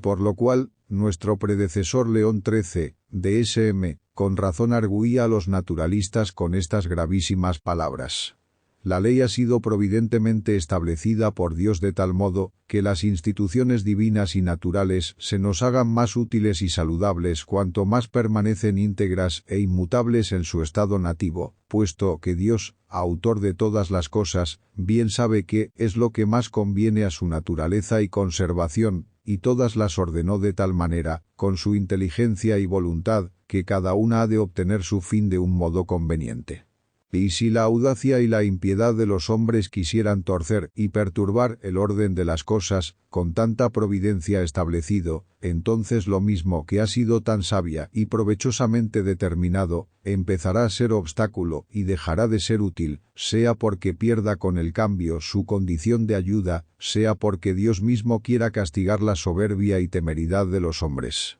Es necesario, pues, que todos consideren atentamente la razón divina del matrimonio y procuren conformarse con ella, a fin de restituirlo al debido orden. Mas como a esta diligencia se opone principalmente la fuerza de la pasión desenfrenada, que es en realidad la razón principal por la cual se falta contra las santas leyes del matrimonio, y como el hombre no puede sujetar sus pasiones si él no se sujeta antes a Dios, esto es lo que primeramente se ha de procurar, conforme al orden establecido por Dios. Porque es ley constante que quien se sometiere a Dios conseguirá refrenar, con la gracia divina, sus pasiones y su concupiscencia, mas quien fuere rebelde a Dios tendrá que dolerse al experimentar que sus apetitos desenfrenados le hacen guerra interior. San Agustín expone de este modo con cuánta sabiduría se halla esto así establecido. Es conveniente, dice, que el inferior se sujete al superior, que aquel que desea se le sujete lo que es inferior se someta él a quien le es superior. Reconoce el orden, busca la paz. Tú a Dios, la carne a ti. ¿Qué más justo? ¿Qué más bello? Tú al mayor y el menor a ti. Sirve tú a quien te hizo, para que te sirva lo que se hizo para ti. Pero, cuidado. No reconocemos, en verdad, ni recomendamos este orden. A ti, la carne, y tú a Dios, sino tú a Dios y a ti la carne. Y si tú desprecias lo primero, es decir, tú a Dios, no conseguirás lo segundo, esto es, la carne a ti. Tú, que no obedeces al Señor, serás atormentado por el esclavo. Y el mismo bienaventurado apóstol de las gentes, inspirado por el Espíritu Santo, atestigua también este orden, pues, al recordar a los antiguos sabios, que, habiendo más que suficientemente conocido al autor de todo lo creado, tuvieron a menos el adorarle y reverenciarle, dice: por lo cual les entregó Dios a los deseos de su corazón, a la impureza, de tal manera que deshonrasen ellos mismos sus propios cuerpos, y añade aún: por esto les entregó Dios al juego de sus pasiones. Porque Dios resiste a los soberbios y da a los humildes la gracia, sin la cual, como enseña el mismo apóstol, el hombre es incapaz de refrenar la concupiscencia rebelde. Luego, si de ninguna manera se pueden refrenar, como se debe, estos ímpetus indomables, si el alma primero no rinde humilde obsequio de piedad y reverencia a su Creador, es ante todo y muy necesario que quienes se unen con el vínculo santo del matrimonio estén animados por una piedad íntima y sólida hacia Dios, la cual informe toda su vida y llene su inteligencia y su voluntad de un acatamiento profundo hacia la suprema majestad de Dios. Obran, pues, con entera rectitud y del todo conformes a las normas del sentido cristiano aquellos pastores de almas que, para que no se aparten en el matrimonio de la divina ley, exhortan en primer lugar a los cónyuges a los ejercicios de piedad, a entregarse por completo a Dios, a implorar su ayuda continuamente, a frecuentar los sacramentos, a mantener y fomentar, siempre y en todas las cosas, sentimientos de devoción y de piedad hacia Dios.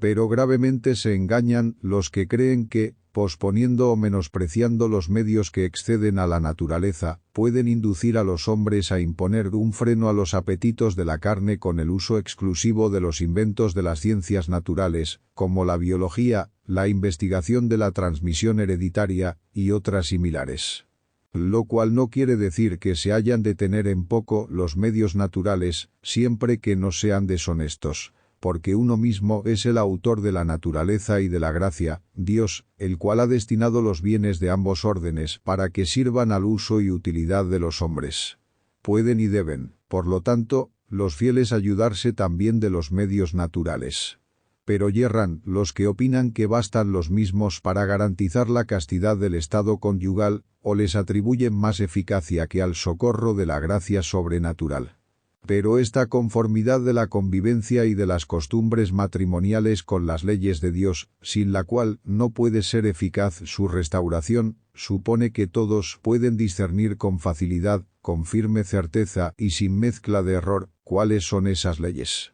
Ahora bien, no hay quien no vea cuántos sofismas se abriría camino y cuántos errores se mezclarían con la verdad si a cada cual se dejara examinarlas tan solo con la luz de la razón o si tal investigación fuese confiada a la privada interpretación de la verdad revelada. Y si esto vale para muchas otras verdades del orden moral, particularmente se ha de proclamar en las que se refieren al matrimonio, donde el deleite libidinoso fácilmente puede imponerse a la frágil naturaleza humana, engañándola y seduciéndola. Y esto tanto más cuanto que, para observar la ley divina, los esposos han de hacer a veces sacrificios difíciles y duraderos, de los cuales se sirve el hombre frágil, según consta por la experiencia, como de otros tantos argumentos para excusarse de cumplir la ley divina. Por todo lo cual, a fin de que ninguna ficción ni corrupción de dicha ley divina, sino el verdadero y genuino conocimiento de ella ilumine el entendimiento de los hombres y dirija sus costumbres, es menester que con la devoción hacia Dios y el deseo de servirle se junte una humilde y filial obediencia para con la Iglesia. Cristo, nuestro Señor mismo constituyó a su Iglesia maestra de la verdad, aun en todo lo que se refiere al orden y gobierno de las costumbres, por más que muchas de ellas estén al alcance del entendimiento humano. Porque así como Dios vino en auxilio de la razón humana por medio de la revelación, a fin de que el hombre, aun en la actual condición en que se encuentra, pueda conocer fácilmente, con plena certidumbre y sin mezcla de error, las mismas verdades naturales que tienen por objeto la religión y las costumbres, así, y para idéntico fin, constituyó a su Iglesia depositaria y maestra de todas las verdades religiosas y morales. Por lo tanto, obedezcan los fieles y rindan su inteligencia y voluntad a la Iglesia, si quieren que su entendimiento se vea inmune del error y libres de corrupción sus costumbres, obediencia que se ha de extender para gozar plenamente del auxilio tan liberalmente ofrecido por Dios, no solo a las definiciones solemnes de la Iglesia, sino también, en la debida proporción, a las constituciones o decretos en que se reprueban y condenan ciertas opiniones como peligrosas y perversas.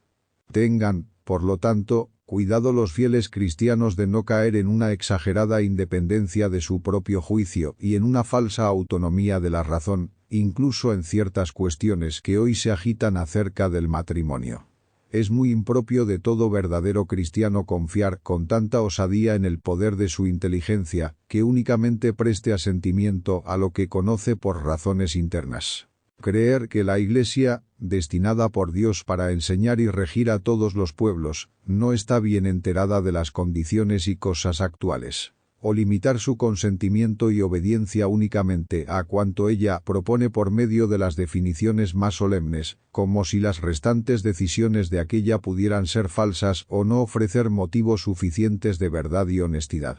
Por lo contrario, es propio de todo verdadero discípulo de Jesucristo, sea sabio o ignorante, dejarse gobernar y conducir, en todo lo que se refiere a la fe y a las costumbres, por la Santa Madre Iglesia, por su supremo pastor el Romano Pontífice, a quien rige el mismo Jesucristo Señor nuestro. Debiéndose, pues, ajustar todas las cosas a la ley y a las ideas divinas, para que se obtenga la restauración universal y permanente del matrimonio, es de la mayor importancia que se instruya bien sobre él mismo a los fieles. Y esto de palabra y por escrito, no rara vez y superficialmente, sino a menudo y con solidez, con razones profundas y claras, para conseguir de este modo que estas verdades rindan las inteligencias y penetren hasta lo íntimo de los corazones. Sepan y mediten con frecuencia cuán grande sabiduría, santidad y bondad mostró Dios hacia los hombres, tanto al instituir el matrimonio como al protegerlo con leyes sagradas, y mucho más al elevarlo a la admirable dignidad de sacramento, por la cual se abre a los esposos cristianos tan copiosa fuente de gracias, para que casta y fielmente realicen los elevados fines del matrimonio, en provecho propio y de sus hijos, de toda la sociedad civil y de la humanidad entera. Y ya que los nuevos enemigos del matrimonio trabajan con todas sus fuerzas, lo mismo de palabra que con libros, folletos y otros mil medios, para pervertir las inteligencias, corromper los corazones, ridiculizar la castidad matrimonial y enaltecer los vicios más inmundos, con mucha más razón vosotros, venerables hermanos, a quienes el Espíritu Santo ha instituido obispos, para regir la Iglesia de Dios, que ha ganado él con su propia sangre, debéis hacer cuanto esté de vuestra parte, ya por vosotros mismos y por vuestros sacerdotes, ya también por medio de seglares oportunamente escogidos entre los afiliados a la acción católica, tan vivamente por nos deseada y recomendada como auxiliar del apostolado jerárquico, a fin de que, poniendo en juego todos los medios razonables, contrapongáis al error la verdad, a la torpeza del vicio el resplandor de la castidad, a la servidumbre de las pasiones la libertad de los hijos de Dios, a la inicua facilidad de los divorcios la perenne estabilidad del verdadero amor matrimonial y de la inviolable fidelidad, hasta la muerte, en el juramento prestado. Así los fieles rendirán con toda el alma incesantes gracias a Dios por haberles ligado con sus preceptos y haberles movido suavemente a rehuir en absoluto la idolatría de la carne y la servidumbre innoble a que les sujetaría el placer. Asimismo, mirarán con terror y con diligencia suma, evitarán aquellas nefandas opiniones que, para deshonor de la dignidad humana, se divulgan en nuestros días, mediante la palabra y la pluma, con el nombre de perfecto matrimonio, y que hacen de semejante matrimonio perfecto no otra cosa que un matrimonio depravado, como se ha dicho con toda justicia y razón.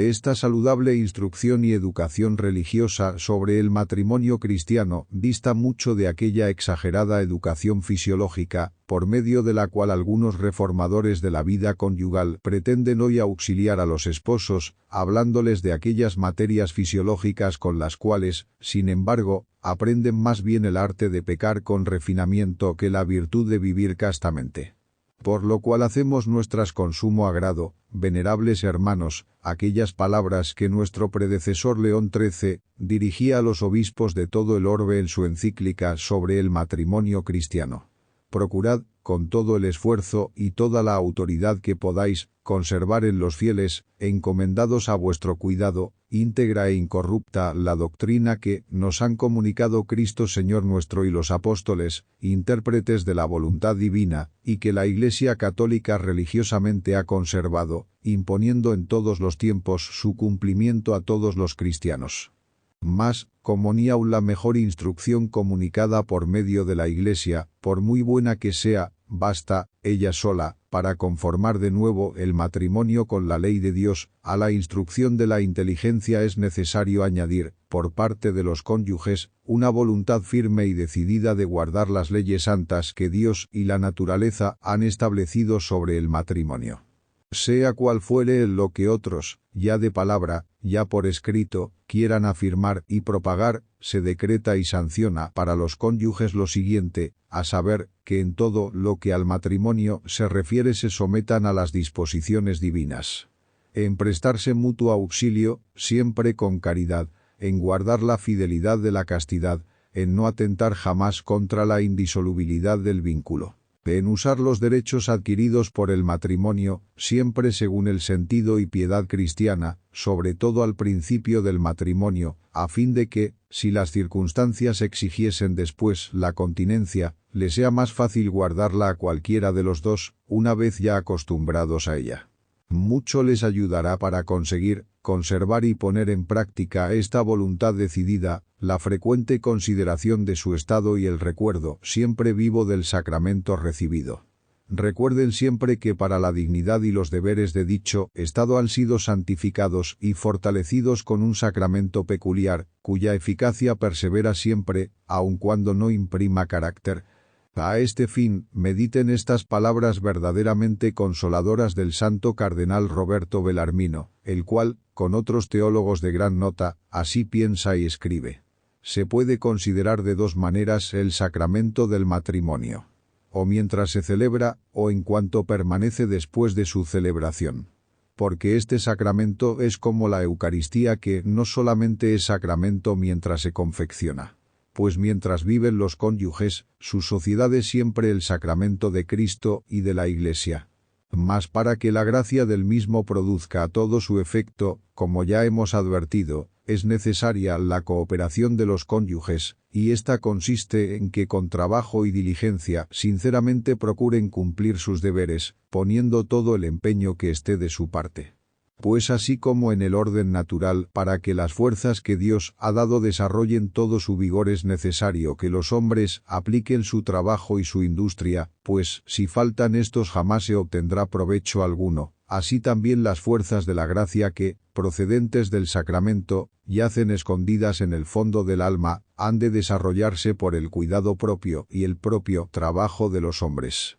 No desprecien, por lo tanto, los esposos la gracia propia del sacramento que hay en ellos, porque después de haber emprendido la constante observancia de sus obligaciones, aunque sean difíciles, experimentarán cada día con más eficacia, en sí mismos, la fuerza de aquella gracia. Y si alguna vez se ven oprimidos más gravemente por trabajos de su estado y de su vida, no decaigan de ánimo, sino tengan como dicho de alguna manera para sí lo que el apóstol San Pablo, hablando del sacramento del orden, escribía a Timoteo, su discípulo queridísimo, que estaba muy agobiado por trabajos y sufrimientos. Te amonesto que resucites la gracia de Dios que hay en ti, la cual te fue dada por la imposición de mis manos. Pues no nos dio el Señor espíritu de temor, sino de virtud, de amor y de sobriedad. Todo esto, venerables hermanos, depende, en gran parte, de la debida preparación para el matrimonio, ya próxima ya remota. Pues no puede negarse que tanto el fundamento firme del matrimonio feliz como la ruina el desgraciado se preparan y se basan en los jóvenes de ambos sexos, ya desde su infancia y de su juventud. Y así ha de temerse que quienes antes del matrimonio solo se buscaron a sí mismos y a sus cosas, y condescendieron con sus deseos aun cuando fueran impuros, sean en el matrimonio cuales fueron antes de contraerlo, es decir, que cosechen lo que sembraron. O sea, tristeza en el hogar doméstico, llanto, mutuo desprecio, discordias, aversiones, tedio de la vida común, y, lo que es peor, encontrarse a sí mismos llenos de pasiones desenfrenadas. Acérquense, pues, los futuros esposos, bien dispuestos y preparados, al estado matrimonial, y así podrán ayudarse mutuamente, como conviene, en las circunstancias prósperas y adversas de la vida, y, lo que vale más aún, conseguir la vida eterna y la formación del hombre interior hasta la plenitud de la edad de Cristo. Esto les ayudará también para que en orden a sus queridos hijos, se conduzcan como quiso Dios que los padres se portasen con su prole. Es decir, que el padre sea verdadero padre y la madre verdadera madre. De suerte que por su amor piadoso y por sus solícitos cuidados, la casa paterna, aunque colocada en este valle de lágrimas y quizás oprimida por dura pobreza, sea una imagen de aquel paraíso de delicias en el que colocó el Creador del género humano a nuestros primeros padres. De aquí resultará que puedan hacer a los hijos hombres perfectos y perfectos cristianos, al imbuirles el genuino espíritu de la Iglesia católica y al infiltrarles, además, aquel noble afecto y amor a la patria que la gratitud y la piedad del ánimo exigen. Y así, lo mismo quienes tienen intención de contraer más tarde el sano matrimonio, que quienes se dedican a la educación de la juventud, tengan muy en cuenta tal porvenir, lo preparen alegre e impidan que sea triste, recordando lo que advertíamos en nuestra encíclica sobre la educación. Es, pues, menester corregir las inclinaciones desordenadas, fomentar y ordenar las buenas desde la más tierna infancia, y sobre todo, hay que iluminar el entendimiento y fortalecer la voluntad con las verdades sobrenaturales y los medios de la gracia, sin la cual no es posible dominar las perversas inclinaciones y alcanzar la debida perfección educativa de la Iglesia, perfecta y completamente dotada por Cristo de la doctrina divina y de los sacramentos, medios eficaces de la gracia. A la preparación próxima de un buen matrimonio pertenece de una manera especial la diligencia en la elección del consorte, porque de aquí depende en gran parte la felicidad o la infelicidad del futuro matrimonio, ya que un cónyuge puede ser al otro de gran ayuda para llevar la vida conyugal cristianamente, o, por lo contrario, crearle serios peligros y dificultades.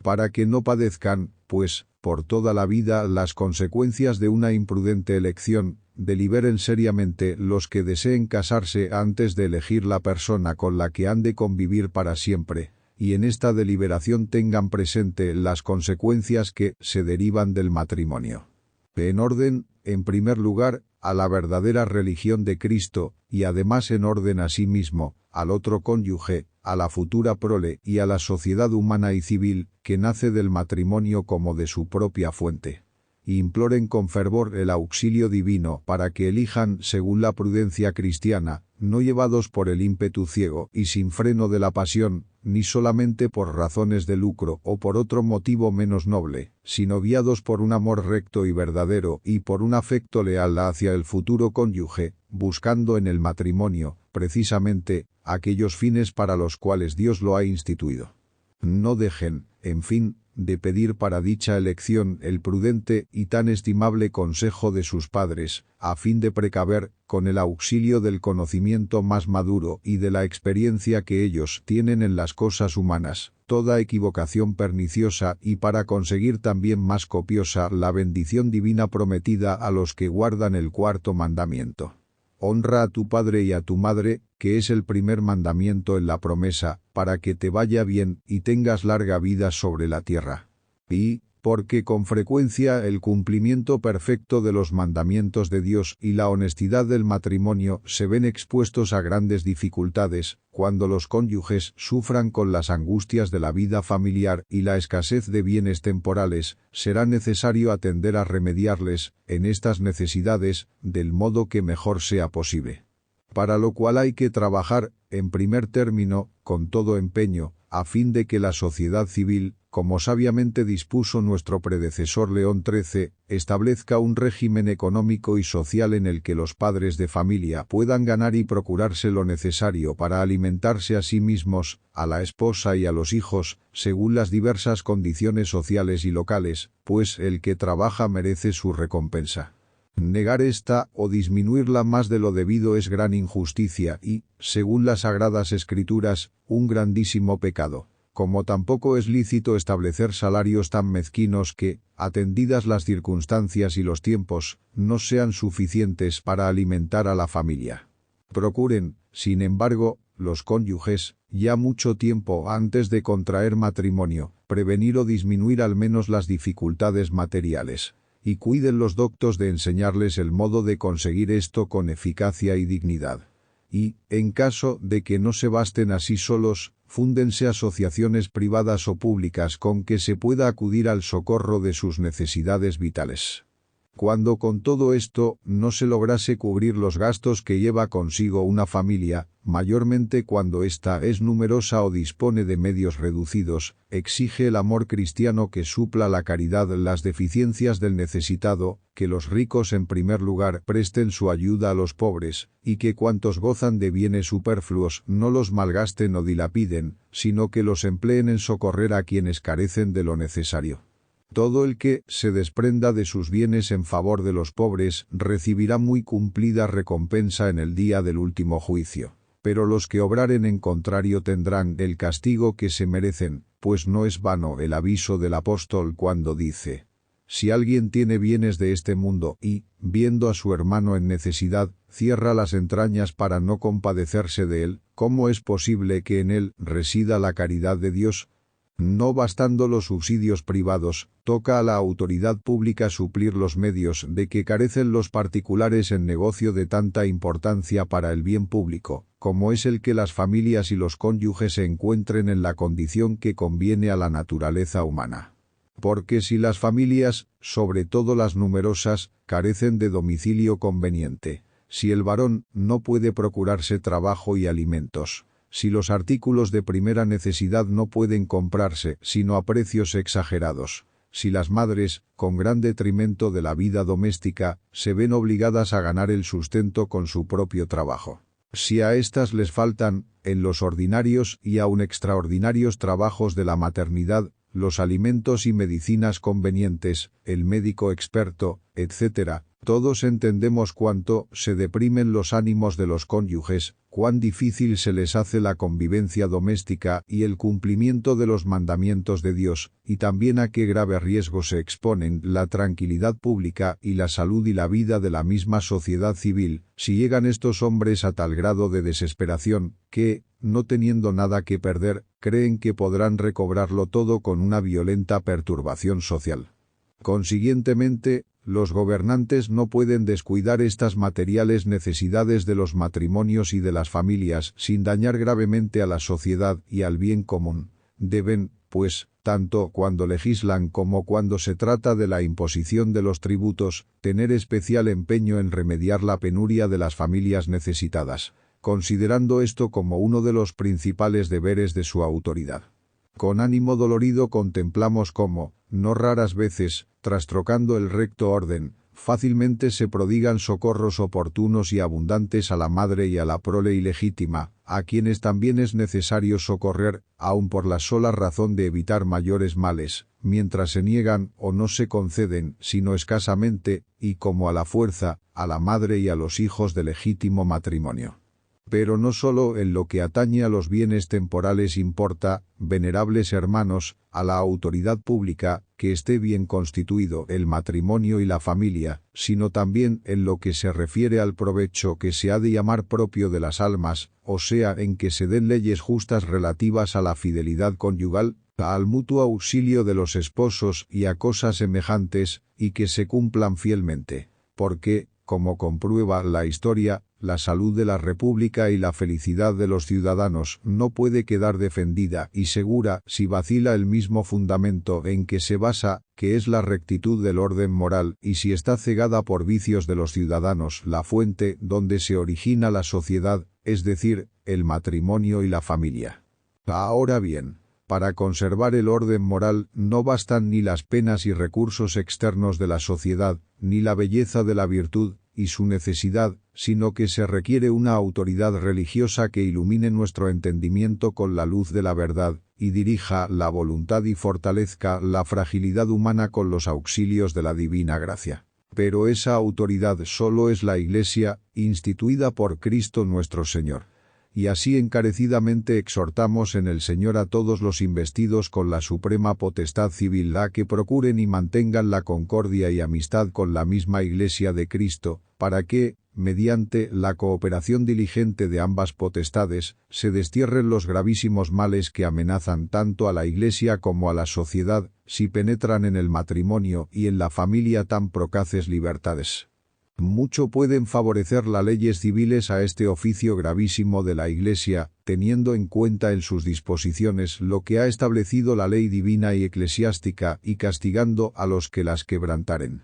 No faltan, en efecto, quienes creen que lo que las leyes civiles permiten o no castigan es también lícito según la ley moral, ni quienes lo pongan por obra, no obstante la oposición de la conciencia, ya que no temen a Dios y nada juzgan deber temer de las leyes humanas, causando así no pocas veces su propia ruina y la de otros muchos. Ni a la integridad ni a los derechos de la sociedad puede venir peligro o menoscabo de esta unión con la Iglesia. Toda sospecha y todo temor semejante es vano y sin fundamento, lo cual ya dejó bien probado León XIII. Nadie duda, afirma, que el fundador de la Iglesia, Jesucristo, haya querido que la potestad sagrada sea distinta de la potestad civil y que tenga cada una libertad y facilidad para desempeñar su cometido. pero con esta añadidura, que conviene a las dos e interesa a todos los hombres que haya entre ellas unión y concordia, pues, si la potestad civil va en pleno acuerdo con la Iglesia, por fuerza ha de seguirse utilidad grande para las dos.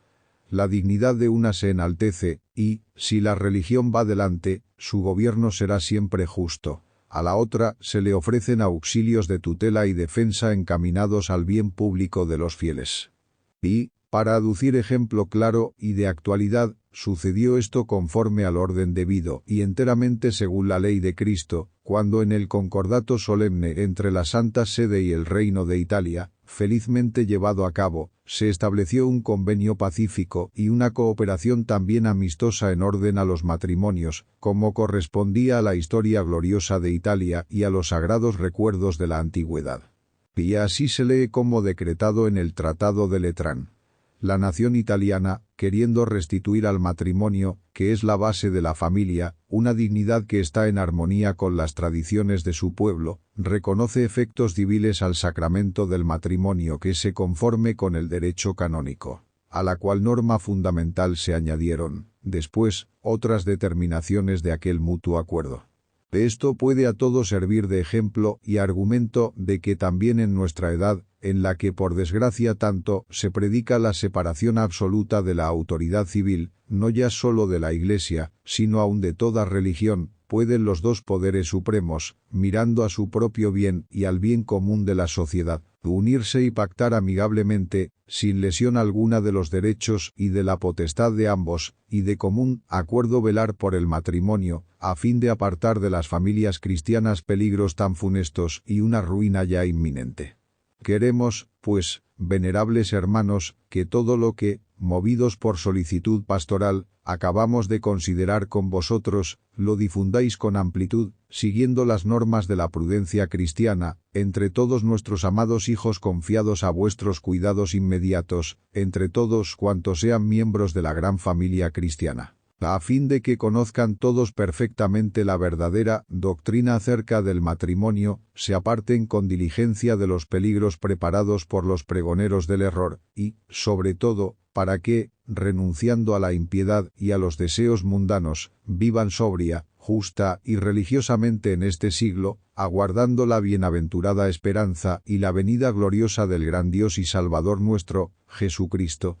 Haga Dios Padre omnipotente, del cual es nombrada toda paternidad en los cielos y en la tierra, que robustece a los débiles y da fuerzas a los tímidos y pusilánimes. Haga nuestro Señor y Redentor Jesucristo, fundador y perfeccionador de los venerables sacramentos, que quiso y determinó que el matrimonio fuese una mística imagen de su unión inefable con la Iglesia. Haga el Espíritu Santo, Dios caridad, lumbre de los corazones y vigor de los espíritus, que cuanto en esta nuestra encíclica hemos expuesto acerca del santo sacramento del matrimonio, sobre la ley y voluntad admirables de Dios en lo que a él se refiere, sobre los errores y peligros que los amenazan y sobre los remedios con que se les puede combatir, lo impriman todos en su inteligencia, lo acaten en su voluntad y, con la gracia divina, lo pongan por obra, para que así la fecundidad consagrada al Señor, la fidelidad inmaculada, la firmeza inquebrantable, la profundidad del sacramento y la plenitud de las gracias vuelvan a florecer y cobrar nuevo vigor en los matrimonios cristianos.